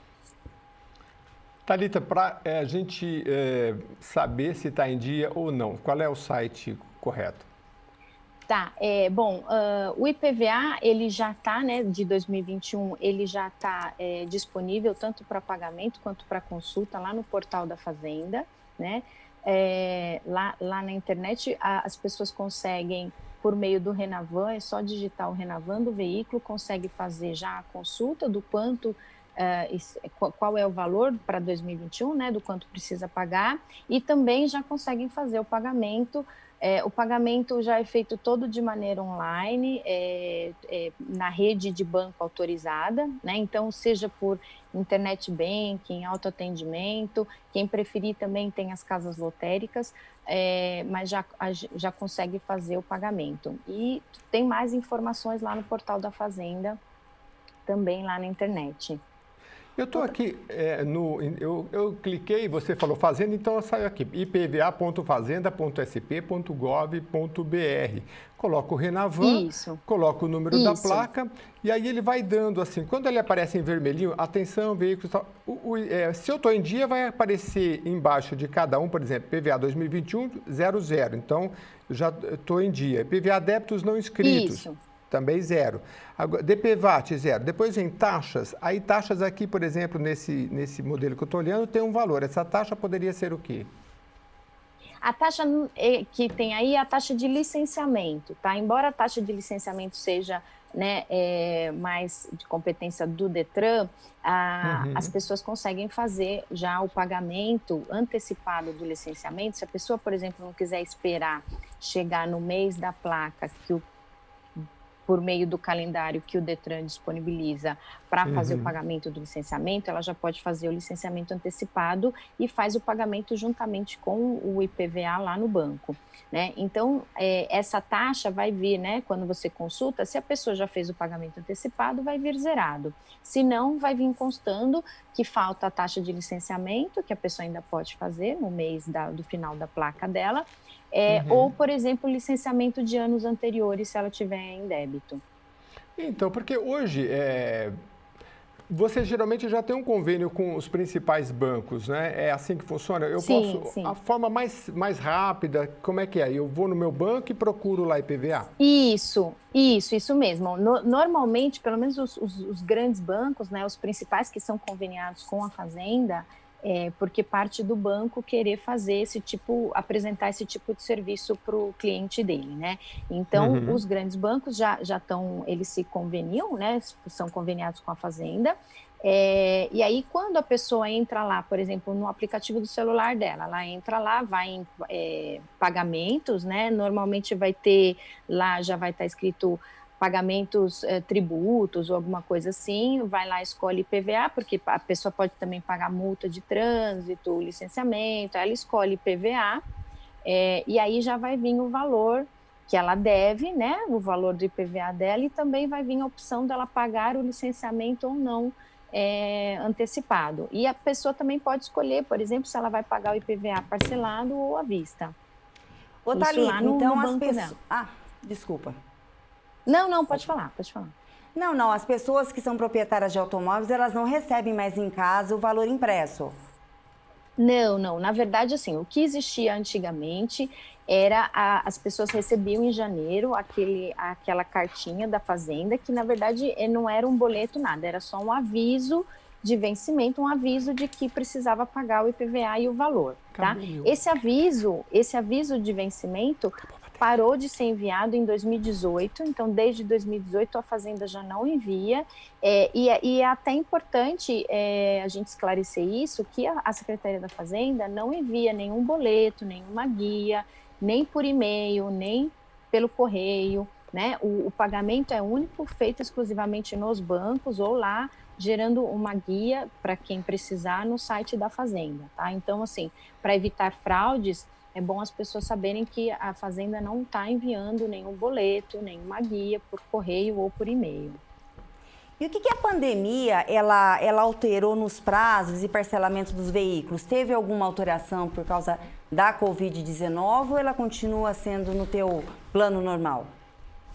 Tá, para 2021, o vencimento, o calendário de vencimento do IPVA permanece o mesmo, tá, dos anos anteriores, não teve em relação ao calendário, ou mesmo ao tipo de pagamento, se mantém o mesmo. Ano passado, a gente teve uma leve suspensão do pagamento de IPVA para veículos novos, por conta da pandemia, os postos fiscais, principalmente o Detran, os postos do Detran estavam fechados, então as pessoas não conseguiam fazer a documentação do veículo e por conta disso não conseguiam pagar o IPVA. Mas isso já se estabilizou, né, se restabeleceu no final do ano passado, então agora o calendário segue normalmente, tá? É bom lembrar que as pessoas têm três formas de fazer o pagamento, né? Então, a pessoa pode fazer em janeiro à vista, com desconto de 3%, a pessoa pode fazer em fevereiro à vista, mas sem o desconto, ou parcelado em 3 vezes, começando agora em janeiro, fevereiro e março. E quem tem IPVA atrasado de outros anos, ela consegue fazer uma renegociação e dividir essa dívida ou não? E com quem procurar, aonde que ela entra em contato para poder fazer essa negociação, caso a sua resposta seja positiva? Tá, depende muito de como está a situação desses débitos passados, tá? Muito provavelmente, esses débitos passados já estão inscritos em dívida ativa, né? Porque a partir de quando o débito está em atraso, a Fazenda já pode, dali a 30, 90 dias, inscrever o débito em dívida ativa. Quando esse débito vai para a dívida ativa, aí ele passa da mão da Secretaria da Fazenda e ele agora é de competência da Procuradoria-Geral. E aí, então, a pessoa tem que procurar a Procuradoria-Geral para fazer esse pagamento e lá, muito provavelmente, eles têm uma previsão de parcelamento, tá? Mas aí isso já não é mais com a Fazenda. De qualquer forma, essa era a minha próxima pergunta, não sei se você sabe responder. No caso da Procuradoria, será que a pessoa tem um site que ela pode ver se ela está inscrita na dívida ativa por conta do débito? Isso. As pessoas conseguem também fazer a mesma pesquisa, né, com a placa, o Renovando o Veículo, no site da Procuradoria-Geral do Estado, da PGE. Então, é só a pessoa entrar lá, coloca o Renavan e ela consegue ver, fazer a consulta do quanto que deve, né, e até mesmo realizar o pagamento também lá no site. Eu acho que você consegue fazer a emissão da guia, ou até mesmo, eu não sei como é que está lá hoje as opções de parcelamento, tá? Mas aí acho que tem todas as informações lá no site da PGE. Agora, a pessoa vamos supor, ela deixou de pagar o IPVA de 2017, 2018, aí todo ano continua vindo, e aí são duas coisas distintas. Do ano, ela consegue pagar normalmente pelo banco, e o que ela tiver de dívida, ela paga separado, ou uma coisa inibe a outra? Não, se a do ano, ela vai conseguir pagar normalmente lá no no banco, na rede autorizada. E as de dívida ativa, aí ela vai ter que pagar separado lá para a PGE, né? São duas coisas distintas. Agora, o que vale a pena lembrar é que é o seguinte, se essa pessoa tiver em débito de IPVA, seja do ano corrente ou de exercícios anteriores que estejam inscritos em dívida, essa pessoa não vai conseguir licenciar o veículo, né? Então, ela não vai conseguir pagar a taxa de licenciamento e fazer o licenciamento. E aí, por conta da falta de licenciamento, essa pessoa não vai conseguir fazer todos os procedimentos normais, como, por exemplo, ela não consegue fazer a transferência do veículo, então ela não consegue vender, ela pode ter o veículo apreendido, se ela passar em qualquer blitz, em qualquer busca policial, ela pode ter o veículo apreendido por falta de licenciamento. E sem o pagamento dos impostos, né, do IPVA atrasado, ela não consegue fazer o licenciamento. Ô Thalita, a gente sabe que há meses atrás houve algumas mudanças na lei de trânsito e uma das mudanças foram novas regras para pessoas que possuem isenção de IPVA. Você podia estar falando um pouquinho isso para a gente? Sim. Na verdade, assim, a grande mudança que a gente teve no final do ano passado, que veio por conta, né, na legislação de IPVA, foi, a gente teve algumas mudanças de alíquota, né, de diferença de alíquota, por exemplo, aquela alíquota de 3% para alguns veículos vai para 4%, como todos os outros veículos, mas algumas regras, como mudança de alíquota, algumas mudanças vão valer só para 2022, né, por conta dos princípios de anterioridade noventena. Agora, uma alteração grande que a gente teve ano passado e que já está valendo para 2021 é a mudança na isenção de pessoas com deficiência, né? Então, antigamente a gente tinha a isenção para pessoas com deficiência de uma maneira, o que foi mudado foram algumas regras, né, para isenção, e isso já começa a valer agora para 2021. Então, agora, as pessoas, para a pessoa ter o benefício de um carro PCD, né, de um carro para pessoa com deficiência da isenção, o veículo precisa ser adaptado ou customizado, dependendo da deficiência, né, e a gente teve algumas mudanças em relação ao tipo de laudo, ao tipo de deficiência, então, na verdade, agora ficou um pouco mais restrito para a pessoa conseguir a isenção. Lembrando que as pessoas que têm deficiência visual ou mental e que precisam de um condutor, né, permanecem com a isenção. E aí deve ter toda uma fiscalização aí, acho que talvez fuja um pouco, não sei, do âmbito da fazenda, né, porque com essas alterações, o percentual de pessoas com deficiência não é tão pequeno quanto a gente imagina muitas vezes, né, então é bom esclarecer a população sobre isso aí, essas alterações, né, quer dizer que o carro precisa estar adaptado, né? Ô Thalita, inclusive assim, já está vigorando essas novas regras agora para o IPVA 2021 ou não? Porque eu acho que nós estamos no período ainda de vocatio legis, essa lei ainda não está sendo aplicada, ou ela já está? Não, a parte de PCD já está sendo aplicada, tá? Então já está valendo para 2021. Então, para vocês terem uma ideia, a gente tinha uma média mais ou menos de 300 e poucas mil isenções, então muitos já perderam direito automaticamente, tá? Porque a gente já colocou nos sistemas as novas regras, então muitas pessoas, a gente teve uma média aí de 75% de perda de isenções, né? Então, para 2021 a gente já tem uma taxa muito menor, né, de isenção.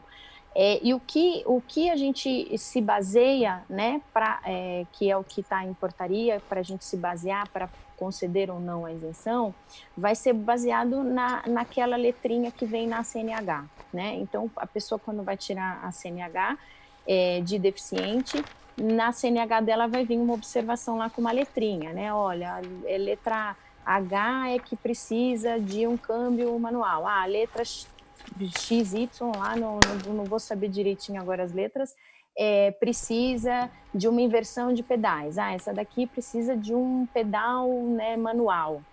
Então, isso é que vai ser baseado, né? Então, dependendo da letrinha que ela tiver na CNH, ela vai permanecer ou não com a isenção. Muito obrigado. Isso já está valendo para 2021. Tá ótimo. Thalita Barros Cosati, supervisora do IPVA da Secretaria da Fazenda de São Paulo, muito obrigado pela sua participação no Jornal da Rede Alesp. Ok, obrigada a vocês. Bom dia. Um bom dia. Voltamos a mais informações e notícias para você.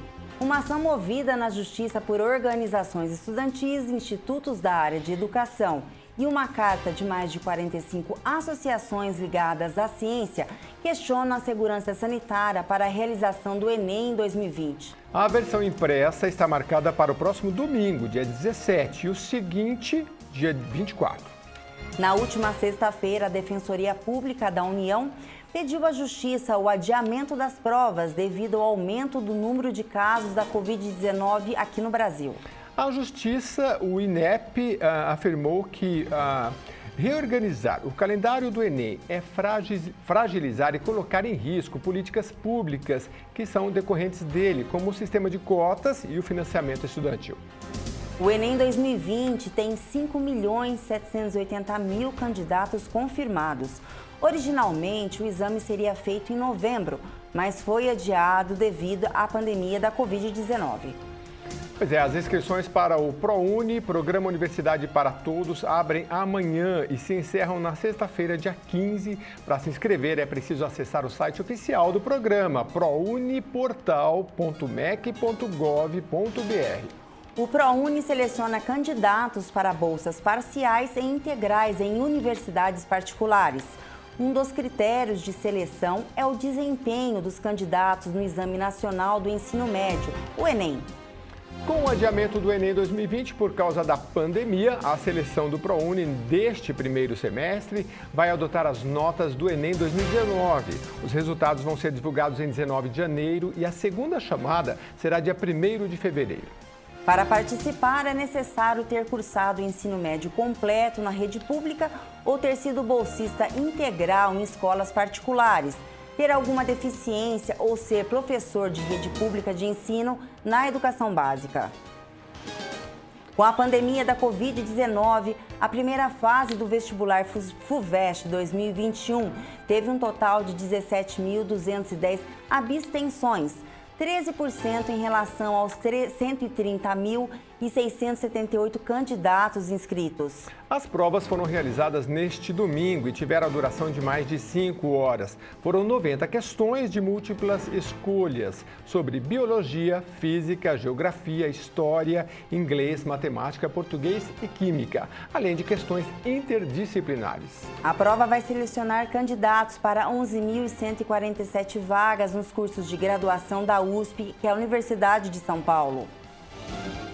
Pois é, Lilian, bastante notícia interessante, né, sobre a questão do Enem, né? Porque nós tivemos, então, nesse final de semana aí a questão da FUVEST, mas tem instituições aí querendo adiar e a gente vai trazendo aqui as notícias no Jornal da Rede Aleste para atualizar você, né? O importante é estar sempre estudando, né? Estudar, porque a hora que sair se for adiado, mas por enquanto é isso, já no próximo domingo já tem a primeira prova, né? Falando em Enem, né, falando em faculdades particulares, ontem eu li num canal de comunicação, isso foi muito interessante. Devido a esse ensino híbrido que foi agora, né, por causa da pandemia, tá todo mundo fixando esse ensino, tem muitas faculdades que abaixaram as mensalidades agora para 2021, Jeremias, e isso facilita mais as pessoas a procurarem aí um ensino de terceiro grau. É verdade, porque, claro, foi um setor que sofreu muito economicamente, né? Então está procurando se adaptar. Mas é também sempre uma oportunidade para que as pessoas possam aí, como você falou, a questão do ensino híbrido, né? Está um pouquinho mais barato, então ficar atento para procurar e estudar agora é sempre, né, gente? Não pode ficar parado, não. Com certeza. E continuando esse nosso bate-papo, vamos a informações que em 2021, mais de 5 milhões de estudantes de todo o país devem prestar o Enem, o Exame Nacional do Ensino Médio, que garante acesso a uma universidade pública e também às particulares. As provas estão marcadas para os próximos dias 17 e 24 na versão impressa e nos dias 31 de janeiro e 7 de fevereiro para quem optou pela forma digital. Sobre esse assunto, nós vamos conversar agora com o Fernando dos Reis. Ele é especialista em alta performance. Eu acho que é outro assunto, né? Vamos lá. Bom dia, Fernando. Bom dia, tudo bem com vocês? Bom dia, Fernando. Mais uma vez a gente agradece a sua participação aqui no Jornal da Rede Alesp. A nossa primeira pergunta seria, você acredita que a incerteza do quadro da pandemia da Covid 2019 pode atrapalhar o Enem aí neste ano que nós estamos? A incerteza, ela é algo que a gente sempre vai precisar saber lidar, tá? Então, com certeza, a incerteza pode atrapalhar. O principal agora é para quem vai prestar o Enem, para o aluno, manter o seu foco no estudo, porque independente se houver alteração ou não de data, o importante é manter o quadro, manter a sua rotina de estudo, manter uma agenda programada, porque cedo ou tarde vai acontecer, né? Então, realmente, manter o seu quadro, o seu grupo, a sua rotina de estudo, é o maior ponto de preocupação que o aluno tem que ter agora, que é a única coisa que, na verdade, está sob controle dele, né? Mais ou menos, não é, Fernando, o controle, né? Porque eu fico imaginando, até os adultos, se a gente não tem um horário para fazer as coisas, vai passando, né? Como é que você vê a importância, por exemplo, de se manter essa rotina, seja o estudo numa escola particular ou pública, de se ter um horário, né? Porque se você tem assim, olha, toma aqui um conteúdo para você, na hora que você quiser, durante o seu dia, você vai fazer. Isso aí não é um pouco complicado? Porque, assim, estar aquelas 4 horas na sala de aula, varia um pouco, né? É o que faz a gente manter a rotina e depois chegar na hora do Enem e estar apto, né? Então, olha, esse é um problema, melhor, esse é um desafio, não apenas para quem está estudando para a prova do Enem, tá? Para todo mundo que está trabalhando de home office também tem o mesmo desafio. Tá? Qual que é a melhor maneira que eu vejo de você superar esse desafio? Você precisa colocar na sua agenda. Então, você só tem uma lista do que você tem que estudar e do que você... ainda quais são os pontos que faltam. Se você não colocar quando você vai começar, qual o horário de início e de término, vai acontecer. Pode acontecer isso mesmo que você está dizendo. Vai deixando, acaba procrastinando e não entra realmente, não coloca em prática realmente. Eu vejo muito isso, tá? Tanto para quem estuda como para quem quer tratar a produtividade, que é o tema que eu mais abordo, tá? E eu sempre falo a mesma coisa, faça a sua lista de coisas que você tenha a fazer, mas não fica restrito à lista. Coloca as atividades importantes na agenda, tá? Então, eu acho que a palavra-chave agora é disciplina, né? Então, na escola, concordo, você tem uma limitação física, né? De 4 horas de manhã, ou de tarde, ou de noite, que você vai ficar lá estudando. Essa rotina, essa disciplina, só a única coisa que muda é que ao invés da escola, o aluno vai ter que ter a autodisciplina, vai ter que ter a autocobrança. E eu vejo isso, sinceramente, como um ponto muito positivo. Por quê? O aluno, assim como nós, estamos aprendendo a ter um negócio que chama-se autorresponsabilidade. Você estar num ambiente por 4 horas para estudar, onde você é obrigado com início e fim, exige um grau de disciplina e dedicação muito menor do que você falar, legal, agora eu tenho o escopo do que eu preciso estudar, eu tenho conteúdo e eu vou programar o meu dia para estudar nos horários que são mais adequados, né? Então é uma grande oportunidade da gente desenvolver a autorresponsabilidade desde pequeno, né? E qual que é a grande vantagem disso? Tá? É que aí a gente vai parar de terceirizar a responsabilidade dos outros. Então agora não vai ser mais só a escola, não vai ser mais só o horário, mas vai sim ser o aluno que não se programou da maneira que precisava. Eu sei que é simples e eu sei que não é fácil, tá? Porque se nós também cometemos alguns deslizes quando a gente fala disso, imagina o aluno que está começando agora. Então, é um desafio? Mas é também uma oportunidade dele poder estruturar a grade de ensino dele, de estudo dele, melhor dizendo, da maneira mais adequada, da maneira que ele vai conseguir render, vai ter mais desempenho. Ô, Fernando, Ficou claro? Opa, desculpa. Desculpa, pode continuar. Não, porque aqui deu um só corte. Só para entender se vocês concordam com isso. Não, você deu ênfase em duas palavras muito importantes, que é produtividade, né, e autorresponsabilidade. Minha pergunta para você seria, Fernando, a partir de que idade você acha que o adolescente ele já está preparado para ser autorresponsável e produzir de uma maneira que vai lhe dar resultado aí numa prova do Enem? Vamos lá. Quando a gente fala vamos falar especificamente de autorresponsabilidade, porque isso você pode desdobrar para qualquer campo, inclusive o estudo na aula do Enem. Tá? Até os 12 anos é um período que o ser humano ainda está em formação. Tá? Então precisa de um apoio muito grande dos pais para poder orientar. Tá? Acima de 12 anos, a pessoa já tem condição de ser autorresponsável. Claro que não 100%, mas já tem essa condição. Agora, o que é mais importante? Tá? Filho é reflexo do pai e da mãe.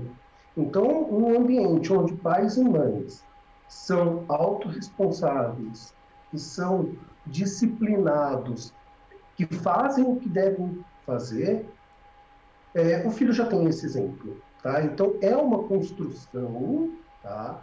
Para quanto menor a criança, claro, mais apoio, mais incentivo, mais coordenação dos pais vai precisar ter. Tá? Mas eu diria que, assim, acima de 12, 13 anos, já tem todas as ferramentas possíveis para poder trabalhar com a questão de autorresponsabilidade. A questão única é qual é a linguagem que você vai utilizar para que possa realmente fazer sentido para a criança, né? Porque algumas, por exemplo, você chegar para uma criança de 13, 12 anos e falar autorresponsabilidade, talvez ela nem saiba o que é isso. Né? Então, como você traduzir isso para o universo deles, que é o grande desafio.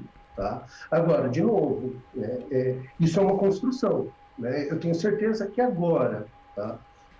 Quem desde pequeno foi colocado limites, foi estimulado a estudar, foi estimulado a cumprir os seus deveres como estudante, como aluno, está com menor dificuldade de cumprir agenda, de estudar, de se programar, porque sabe dos seus limites e sabe dos seus compromissos também. Tá? Então, agora, realmente, é uma construção, mas eu acredito que acima de 12, 13 anos já dá para inserir bastante carga de autorresponsabilidade.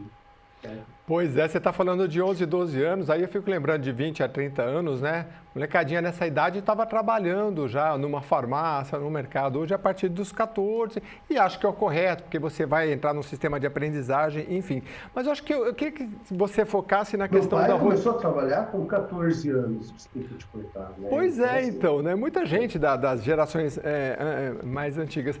Mas eu queria que você falasse um pouco de rotina. Você até me perguntou se eu concordo ou não. Eu acho que eu concordo mais ou menos, porque olha o seguinte, até os adultos têm dificuldade. Se você tem 10 horas da manhã eu tenho aula de inglês, você fala, puxa vida, amanhã, no dia anterior você já começa a estudar, ou então pelo menos faltando meia hora você vai fazer alguma coisa, né?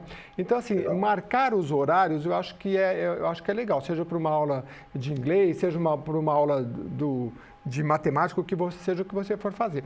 Qual é a rotina ideal para essas crianças e adolescentes? Inclusive, assim, de atividade física, né? Como se fosse uma premiação. Tem que manter uma rotina de manhã, faz uma coisa, de tarde faz outra, para manter uma certa rotina? Ótimo, você falou um tema que realmente eu gosto muito de falar, tanto para adultos como para crianças, tá? Que é o seguinte, nosso cérebro, ele busca por rotina. Ponto. Tá? Por quê? Toda vez que você está numa rotina, você economiza energia. Você não tem que parar e começar a fazer, tomar decisão do que você vai fazer naquele momento. Então, é uma busca à rotina. Tá? Isso é algo natural. Tá? Agora, todo mundo tem um fluxo de energia. Né? Então, pode ser que você, quando acorde, tenha uma energia super alta e no fim do dia essa energia já caia.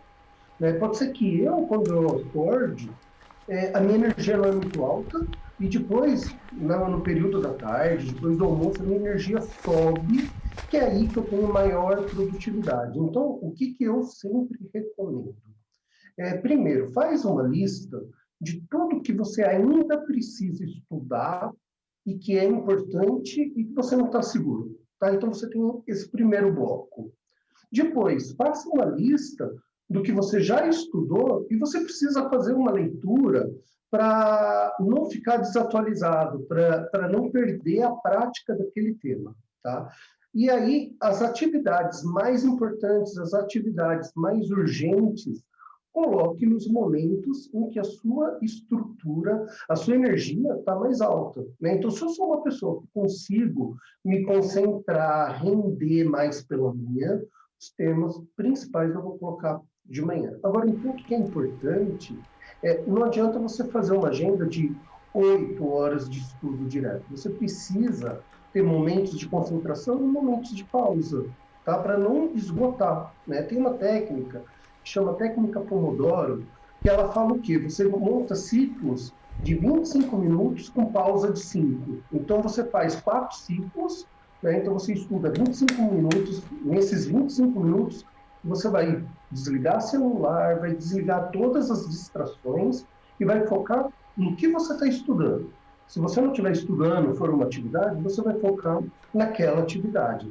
Deu 25 minutos, você para e faz 5 minutos de relaxamento. Aí você pode tomar um café, dar uma caminhada, fazer alguma coisa que te tire daquele meio. Deu 5 minutos, volta a fazer os 25. Então, cada Pomodoro é um ciclo de 25 mais 5.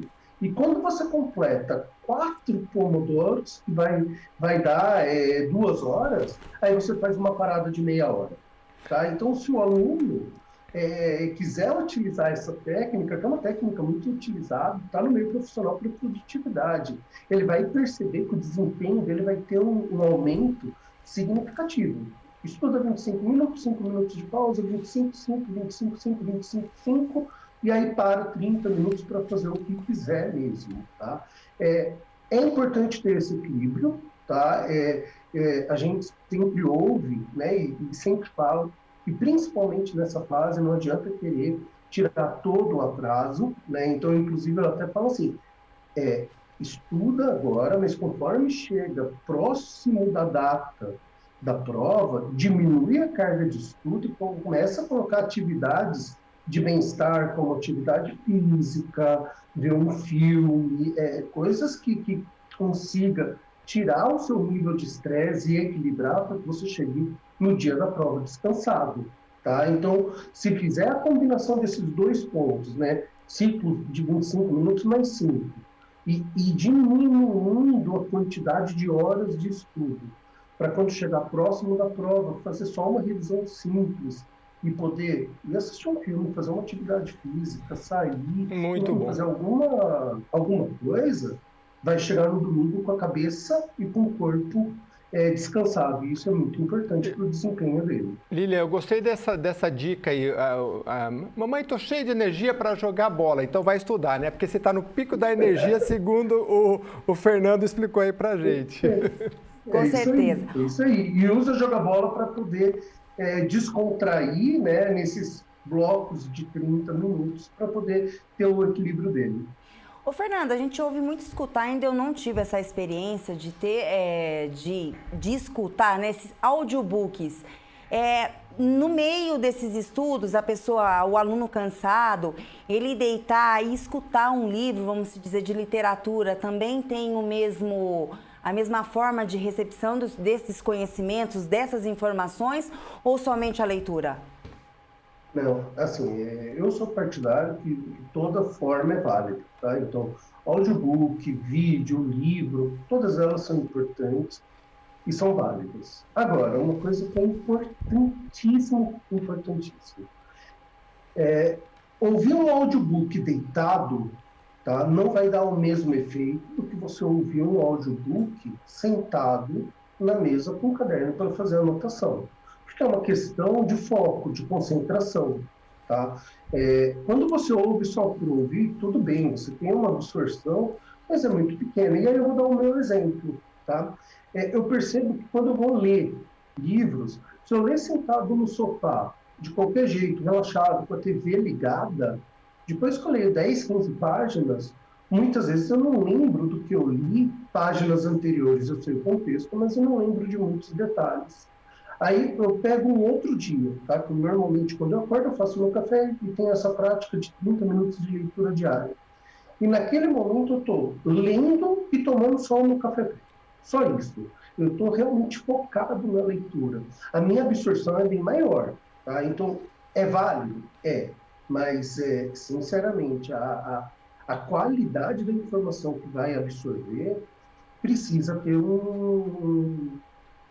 uma certa estrutura, tá? Então, se a pessoa tem maior facilidade com áudio ou com vídeo, ok, mas faça sentado como se estivesse estudando com livro, tá? Então, abre no computador, abre no celular, mas esteja sentado numa posição correta, fazendo as anotações, porque se estiver largado na cama ou se estiver assistindo outra coisa junto, você divide a atenção, e aí a absorção vai ser bem menor. Tá? Vai ser bem menor. Então é válido, mas eu não tiro os cuidados que precisa de ouvir como estudo e não ouvir por ouvir. Agora, Fernando, a gente está conversando aqui com o Fernando dos Reis, especialista em alta performance. O pessoal até brincou aqui, você está achando que é especialista em performance física, mas tem uma conexão, não é, Fernando? Porque a gente vê hoje muita criança hiperativa, né? Eles parecem uns leõezinhos dentro de casa numa jaula, né? Eles andam para lá e para cá se eles ficam sem fazer alguma coisa, né? Para essa criança, como é que a gente tem que fazer assim, por exemplo? Às vezes, ler e andar, não sei, fazer alguma coisa que ele gasta energia, porque a gente sabe que não é fácil. Sentar e ficar lendo 30 minutos, para adolescente começa a pinicar, né? Pinica as costas, pinica... Exato. Assim, ó, tem um livro que aí virou até uma técnica que chama microhábitos, tá? Dependendo da idade, 25 minutos, 30 minutos é um tempo muito alto. Então, não consegue 30, faça 15, não consegue 15, faça 10. Mas quando estiver fazendo, quando estiver estudando, estude, tá? Assim como, quando estiver fazendo um exercício, faça o exercício sem estar com a cabeça no estudo, porque senão você não vai descansar, você não vai desconectar. E é importante essa desconexão. Agora, você falou um negócio sobre atividade física que é muito importante. Por quê? Gastar energia, a atividade física, ela te traz para o momento presente. E isso é uma das maiores indicações para controle de ansiedade. Tá? Então, quando a pessoa fala assim, eu estou muito ansiosa, tem algumas técnicas que a gente pede, né, para a pessoa fazer, porque vai melhorar o quadro de ansiedade dela. Então, exercício físico é um, porque na prática do exercício traz o foco para o momento presente. Respiração técnicas de respiração, tipo mindfulness, meditação, que aí para criança é um desafio muito grande, né? Mas é uma outra técnica, né? Então, a prática do exercício, o gasto de energia, principalmente para a criança, para o adolescente, é importantíssimo, porque é uma oportunidade de ela produzir alguns hormônios que vêm da prática do exercício, mas principalmente ela entrar em momento presente. E quando ela entra em momento presente, diminui o grau de ansiedade dela, né? E assim como a criança, o adulto, quando tem ansiedade, você fica pensando tanto com o que vai acontecer, com o que pode acontecer, que você não consegue se concentrar no que você tem que fazer naquele momento.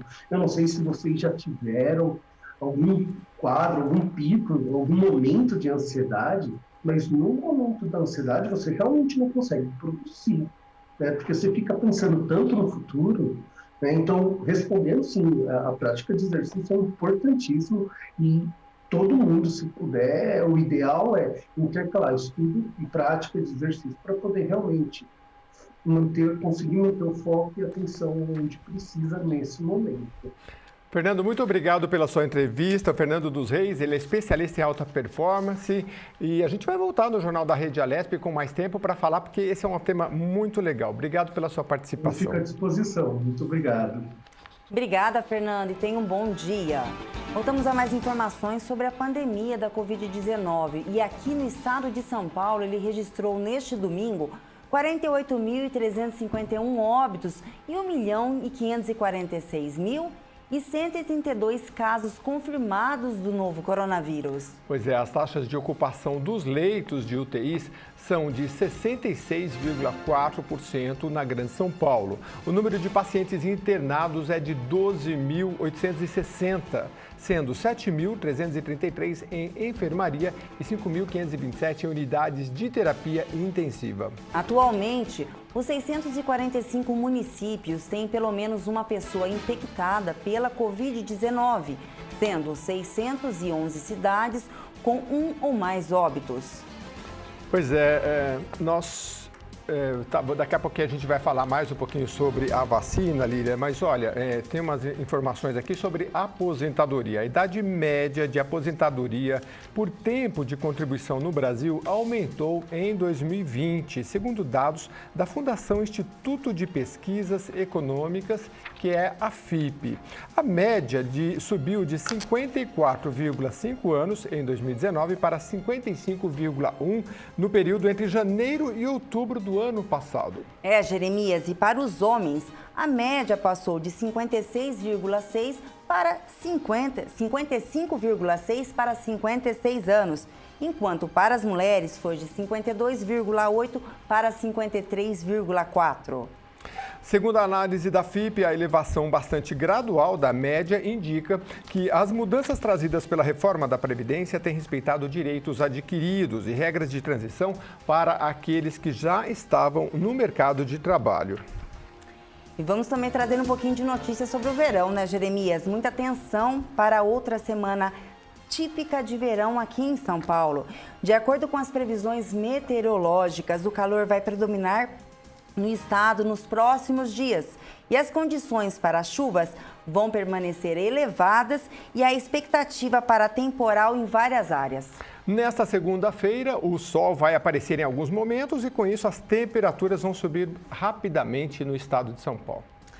Na capital paulista, a máxima vai ficar em torno de 31 graus Celsius e a maior parte do estado deve seguir com máxima perto dos 30 graus Celsius. O alerta de temporal é válido nas áreas do norte e noroeste do estado de São Paulo, no Vale do Paraíba, no litoral norte e também na Grande São Paulo entre a tarde e a noite de hoje. As demais regiões também ficam em atenção para chuvas moderadas a fortes com raios. E olha só, ao longo da semana, todas as regiões do estado vão ter pancadas de chuva com riscos intensos de temporais em muitas cidades. A chuva deve ser mais generalizada a partir de quarta-feira. E com isso, a situação é de alerta geral, pois as chuvas podem provocar alagamentos e outros transtornos à população, como é muito comum nessa época do ano. Os maiores volumes acumulados de chuva são previstos para o Vale do Paraíba e as áreas do leste do estado, inclusive a região metropolitana e o litoral paulista. Vamos lá mudando de informações também, que agora falando no setor de projetos. Em 2021, uma ampla agência de concessões e parcerias público-privadas está na pauta principal de todos os estados brasileiros. A carteira de projetos que serão ofertados ainda neste ano ao setor privado é longa. Inclui aeroportos, rodovias, concessionárias de energia elétrica e de saneamento, parques e até abatedouro. A estratégia é compartilhada por governos de diferentes partidos e em situações fiscais diversas. Em comum, elas buscam gestão mais eficiente e melhor alocação de recursos. O estado de São Paulo tem o programa mais ambicioso, que é considerado por especialistas mais atraente para grandes grupos. A concessão das linhas 8 e da linha 9 da Companhia Paulista de Trens Metropolitanos, a CPTM, é tratada como uma das principais joias da coroa. Está previsto ainda em São Paulo a oferta de concessão do Zoológico e do Jardim Botânico do Ginásio, também do Ibirapuera, e de várias estradas, parques e 2 dezenas de aeroportos regionais. No Rio de Janeiro, o maior projeto é a concessão da SEDAI. O leilão está marcado para 30 de abril.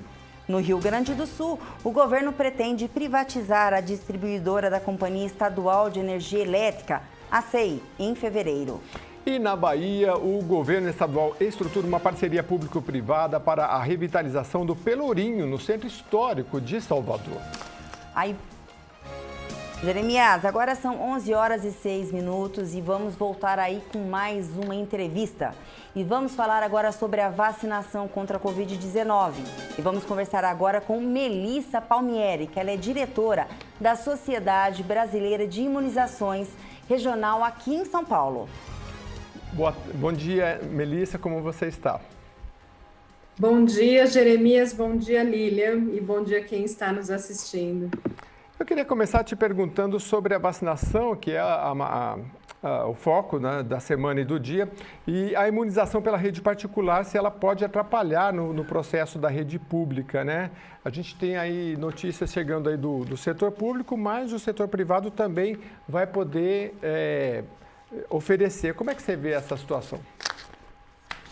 Eu diria, são duas vertentes. Eu falo que pode e não pode. Então, poderia, a gente falando em nível global. Quando a gente fala de vacina de Covid, os países desfavorecidos, eles têm que ter acesso à vacina. Eu estou falando, por exemplo, país de continente africano, que não tem dinheiro, né, para políticas de saúde pública. Então, qualquer hoje quantitativo que seja levado para outra vertente, que não seja para as vacinações públicas, óbvio que poderia impactar. Agora, vamos falar com relação à política aqui do Brasil, né? Então, aí eu falaria que não pode. Por quê? Porque nós temos que obedecer a nossa prioridade, ou seja, os grupos prioritários deverão ser obedecidos. Então, nesse sentido, em nível Brasil, tem que ser respeitado todo o processual, mesmo que viesse uma vacina para ser aplicada no serviço privado. Então, eu acredito que não impactaria. O que nós precisamos muito no Brasil, né, Jeremias, é que essa campanha comece logo e que atinja esses vulneráveis, desde profissionais da saúde, pessoas idosas, pessoas com comorbidades importantes que nós sabemos que estão morrendo por esse vírus. Então, nesse sentido, eu vejo o serviço privado numa complementação do Programa Nacional de Imunizações a posteriori, com a possibilidade, se ele puder vender uma vacina que não esteja sob a aquisição do governo. Ou trabalhar em parceria, que a gente pode falar mais para frente. Doutora Melissa, bom dia. Quem fala é a Lília. Mais uma vez a gente agradece a sua participação aqui no Jornal da Rede Alesp, principalmente sobre esse assunto ainda que está muito em ênfase no momento que a gente está vivendo.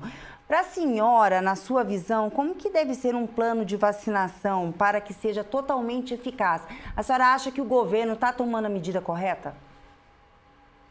Olha, nós temos um exemplo aí do mundo que já está fazendo a vacinação. Realmente, enquanto política de saúde pública, nós temos pecado nessa introdução da vacina, porque ela é preponderante que seja feita o quanto antes.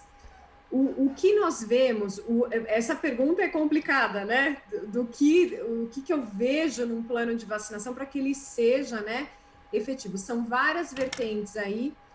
A primeira, realmente, é a disponibilidade da vacina. Nós tivemos a submissão dessas duas vacinas que têm chance de chegar no Programa de Imunização Nacional, estadual, sexta-feira.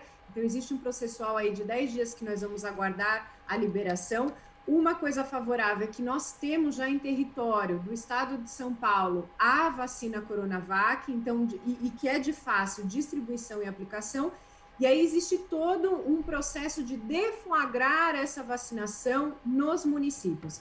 Então, assim, eu tenho conhecimento que vários municípios, isso até em nível nacional, já estão se preparando para essa campanha de vacinação, mas ainda existem muitos passos, né, importantes, por exemplo, como que vão ser atingidos os idosos, as pessoas que vivem em instituição de longa permanência, como estaremos vacinando os profissionais de saúde. O ideal tem sido falado em nível Brasil, mas a gente aguarda aí a divulgação do Estado, é que as pessoas baixem o aplicativo Conect SUS para fazer já uma inscrição, mas a gente entende que no Brasil nem todo mundo está digital, então a gente tem que criar estratégias, ferramentas aí para que nós não tenhamos aglomeração nesses postos de saúde e que possamos fazer a vacinação realmente quem precisa, então visitando uma instituição de longa permanência, sabendo exatamente por quê, porque essas doses estão contadas para essa população. Melissa, uma parceria com o setor privado, como é que você imagina? O que poderia dar de frutos, enfim? Olha, é interessante essa sua pergunta, porque se nós pegássemos, né, o cenário agora, então, só para que o público entenda, não existe a possibilidade, que a gente sabe que a Associação Brasileira de Clínicas Privadas está na Índia, vendo uma negociação de trazer um quantitativo de 5 milhões de doses.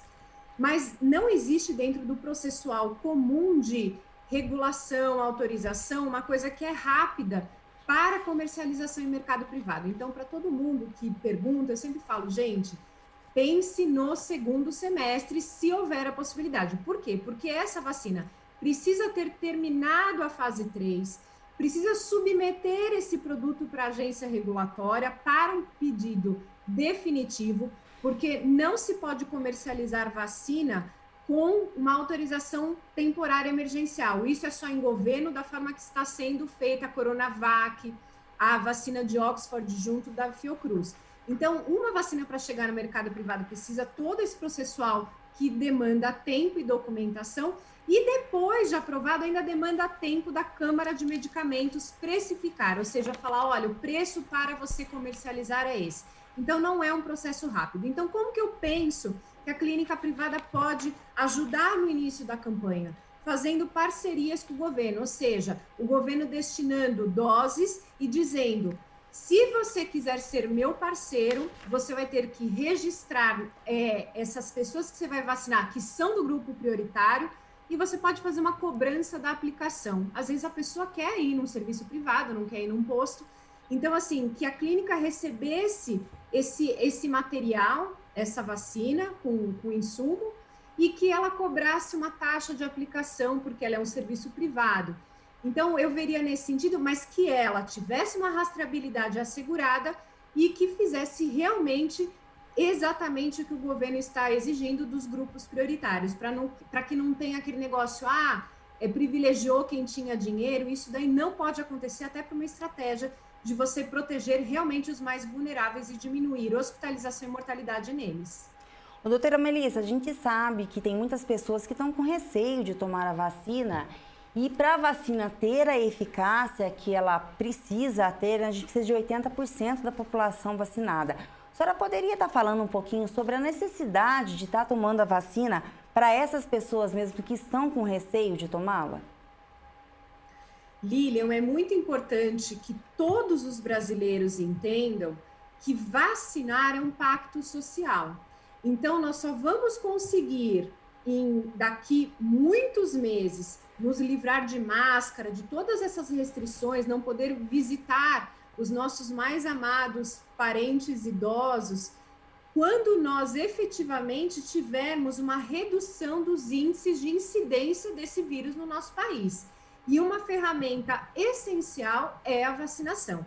Então, quanto antes a vacina estiver disponível e as pessoas entenderem que o papel da vacinação é proteger os vulneráveis e reduzir, né, essa ocorrência, circulação do vírus em sociedade, nós temos aí um avanço que é o que todo mundo no final quer. Então, é importante nesse sentido entender que vacina não é uma decisão só individual, ela impacta a coletividade sim, e como você muito bem colocou, Lilian, nós temos que ter altas coberturas. As pessoas às vezes perguntam, mas precisa ter 70%, 80%? Olha, quanto menor a eficácia, não existe número mágico, adoraria ter para informá-los, mas quanto menor a eficácia, maior a cobertura a gente tem que ter. Então, por isso, você muito bem colocou, tem que ser acima de 80% no mínimo. Agora, ainda insistindo um pouquinho nessa questão, eu queria que você falasse um pouquinho dos protocolos da aprovação, porque o que muitas pessoas que têm receio falam mas as outras vacinas existiam há 10, 20 anos, claro, e existe há muito tempo, e para serem aprovadas demoraram alguns anos. Essas foram mais rápidas, né? queria que você falasse um pouco da segurança desses protocolos, porque as pessoas têm essa questão, né? Foi rápido, mas respeitou-se os protocolos, as fases, 1, 2, 3, enfim. Jeremias, importantíssima essa sua pergunta, porque aos olhos da população realmente parece que foi rápido, mas aos olhos da ciência não. Porque só para vocês terem ideia, essas plataformas já estavam há 10 anos sendo estudadas e colocaram na gaveta. Por quê?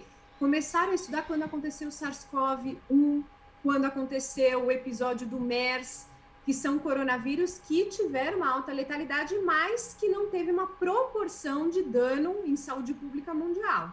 Então, basicamente, nós temos que ficou engavetado o projeto e quando surgiu isso daí, facilmente eles detectaram toda a codificação genética, fizeram dentro das plataformas que estavam sendo estudadas, colocaram o SARS-CoV-2. Então, esse é o primeiro ponto. Aos olhos das pessoas, parece que no estalar de dedos a vacina surgiu. Não foi dessa forma. Surgiu a codificação, porque a gente tinha urgência de saber quem era esse agressor que estava matando tanta gente, que continua matando.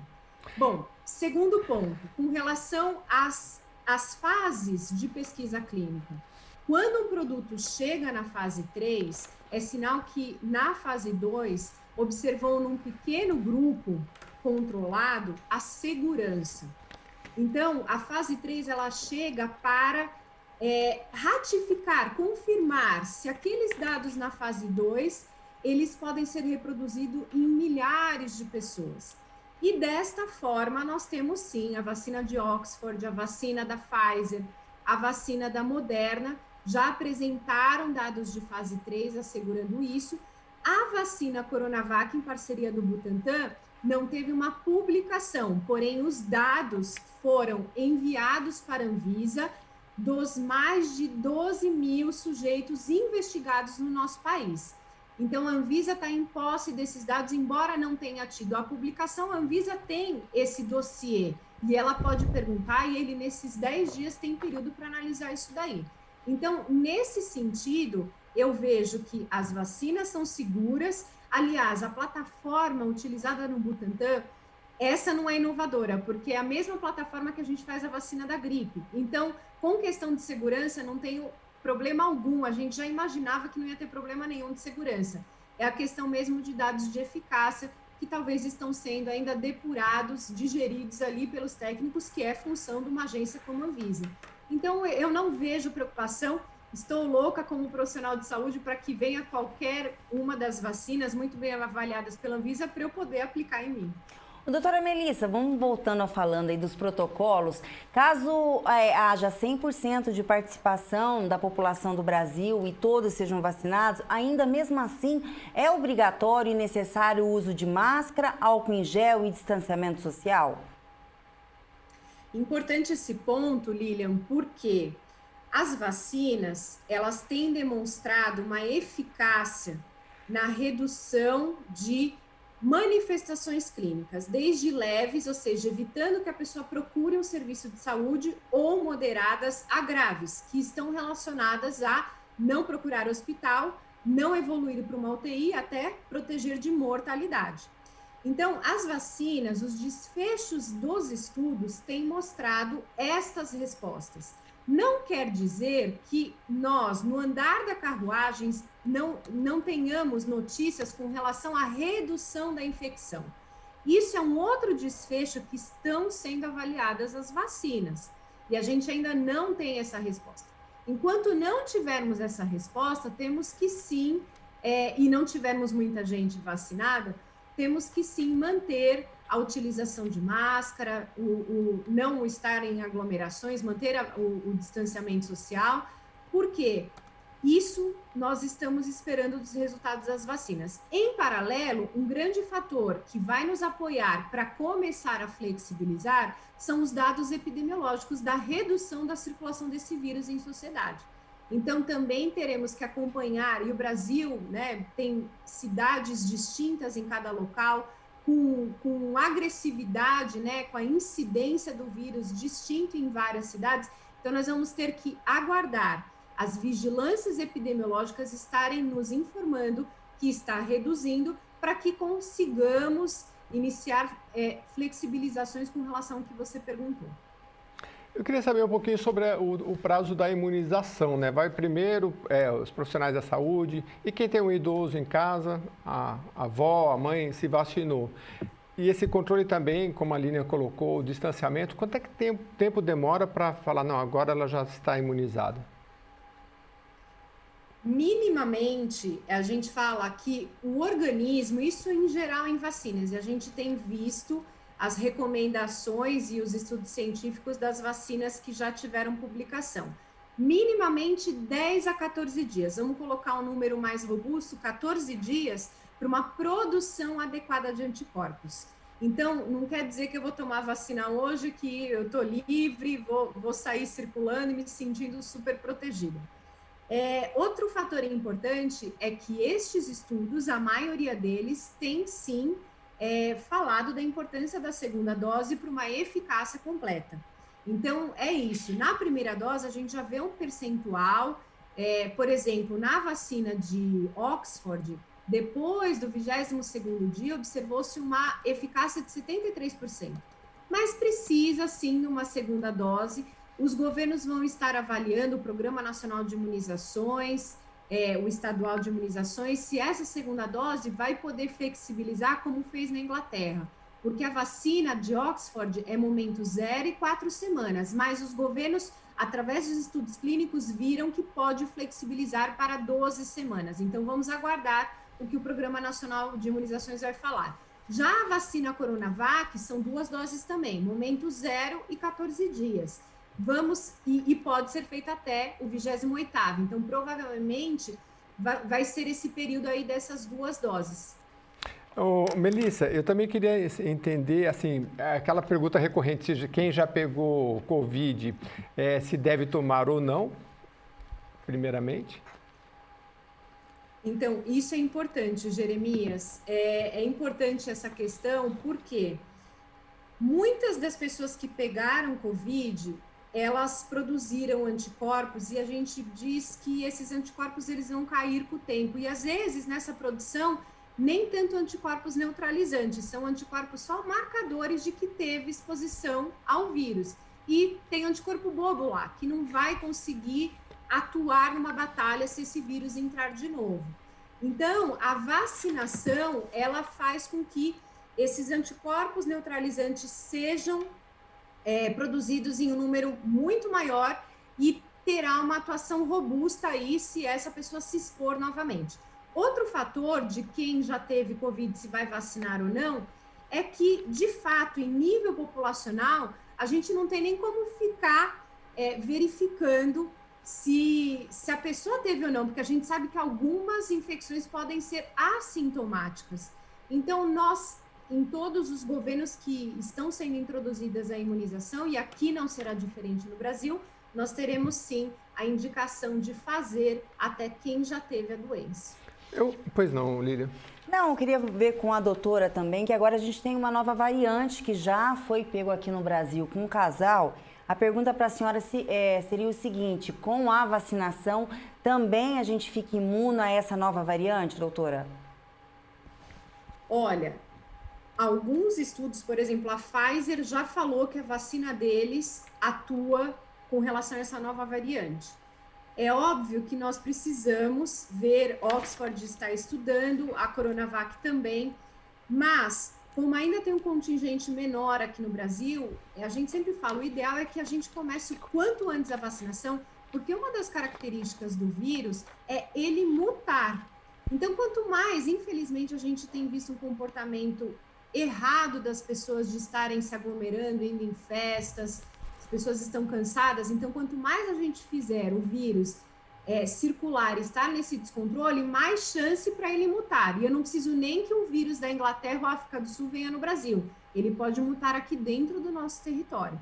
Então, existe um risco? Existe um risco. Por enquanto, aparentemente, estão falando cientistas que não vai haver alteração com relação à efetividade das vacinas. Mas é um alerta, sim, Lilian, que a gente tem que ter.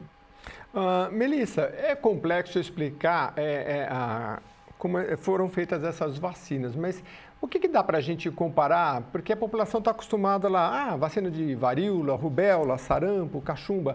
Tem alguma similitude ou são tecnologias totalmente novas? Olha, basicamente, de uma forma bem simplista, tá, Jeremias? A vacina Coronavac é uma tecnologia há anos utilizada, e eu já peguei um exemplo, a vacina de gripe é um grande exemplo aí de tecnologia igual da Coronavac. O que eles fazem? Eles replicam esse vírus em laboratório de biossegurança, e aí depois eles inativam, ou seja, matam completamente através de processos físicos e químicos. Então, basicamente, na vacina eu apresento um vírus morto para o meu sistema de defesa produzir anticorpos. Então, essa tecnologia é amplamente utilizada. Já a tecnologia de vetor viral, que é a de Oxford, ela é mais nova, mas foi utilizada para uma elaboração da vacina de ebola. Óbvio que no Brasil a gente não usou, então no Brasil é novidade, mas no mundo globalizado também não é tão novo. Então, eles pegam um adenovírus, que é um vírus de resfriado comum do chimpanzé, no caso, essa vacina, deixa ele não replicante, faz processos também físicos, químicos que vão torná-lo não replicante, e dentro dele vão colocar a mensagenzinha dessa proteína S, que é a espícula do vírus, que é a proteína de reconhecimento para o nosso sistema de defesa produzir anticorpos. Então, de fato, também, embora no Brasil pareça ser novo, não é tão novo assim. Então, eu vejo, principalmente agora de tecnologia nova, as vacinas genéticas, a da Pfizer e Moderna, que têm demonstrado uma segurança importante e uma eficácia altíssima, que é apresentar efetivamente o código genético através de um RNA mensageiro dentro da nossa célula para que a gente possa produzir os anticorpos. Efeito colateral, tem algum mínimo? Como está funcionando? Com relação às reações adversas, as mais descritas são as semelhantes a várias vacinas que a gente já está acostumado.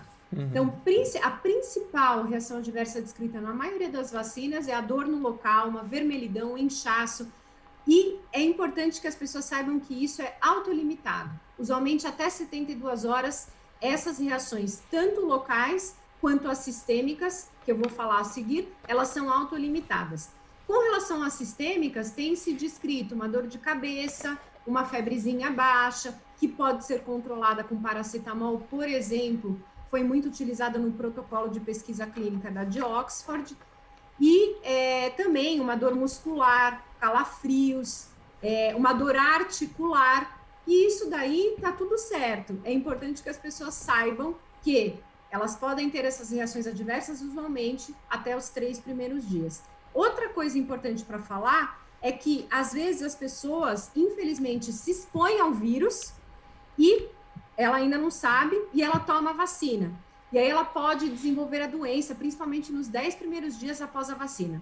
Quero que as pessoas saibam que isso não tem nada a ver com a vacina. Infelizmente, a pessoa não teve o tempo hábil de produzir os anticorpos, então ela estaria sob risco de desenvolver a doença. Por isso que é tão importante manter efetivamente todos os cuidados que a gente já está cansado de falar. E o Jornal da Rede Alesp falou agora com a doutora Melissa Palmieri, que ela é diretora da Sociedade Brasileira de Imunizações. A gente agradece a sua entrevista, doutora Melissa, e tenha um bom dia. Bom dia, bom trabalho a todos e muita saúde. Muita saúde para todos nós. E quando começar a vacina, aí a doutora volta aqui, porque as dúvidas vão continuar, mas a gente está aqui para tirar todas elas com os especialistas, não é, Lilian? Vamos lá. Com certeza, Jeremias. E voltamos a mais informações. O eleitor que não compareceu às urnas no primeiro turno das eleições municipais de novembro tem até quinta-feira para justificar a sua ausência. Caso o procedimento não seja realizado, vai ser preciso pagar uma multa. Quem não regularizar a situação pode ficar sujeito a restrições. O prazo vence no dia 14 para quem faltou ao primeiro turno das eleições municipais de 2020. Para o segundo turno, o limite é de 28 de janeiro. O TSE, Tribunal Superior Eleitoral, recomenda que a justificativa seja feita preferencialmente por meio do aplicativo e-Título, disponível para celulares com sistemas operacionais Android ou iOS. O procedimento pode ser feito também pela internet, por meio do sistema Justifica. ou ainda de modo presencial em algum cartório eleitoral. O recurso pode ser recusado pela Justiça Eleitoral se a justificativa não for plausível ou se o formulário for preenchido com informações que não permitam identificar corretamente o eleitor, por exemplo.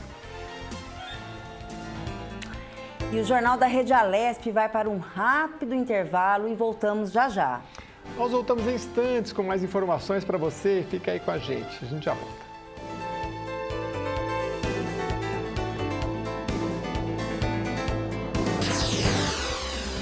Você acompanha Jornal da Rede Alesp.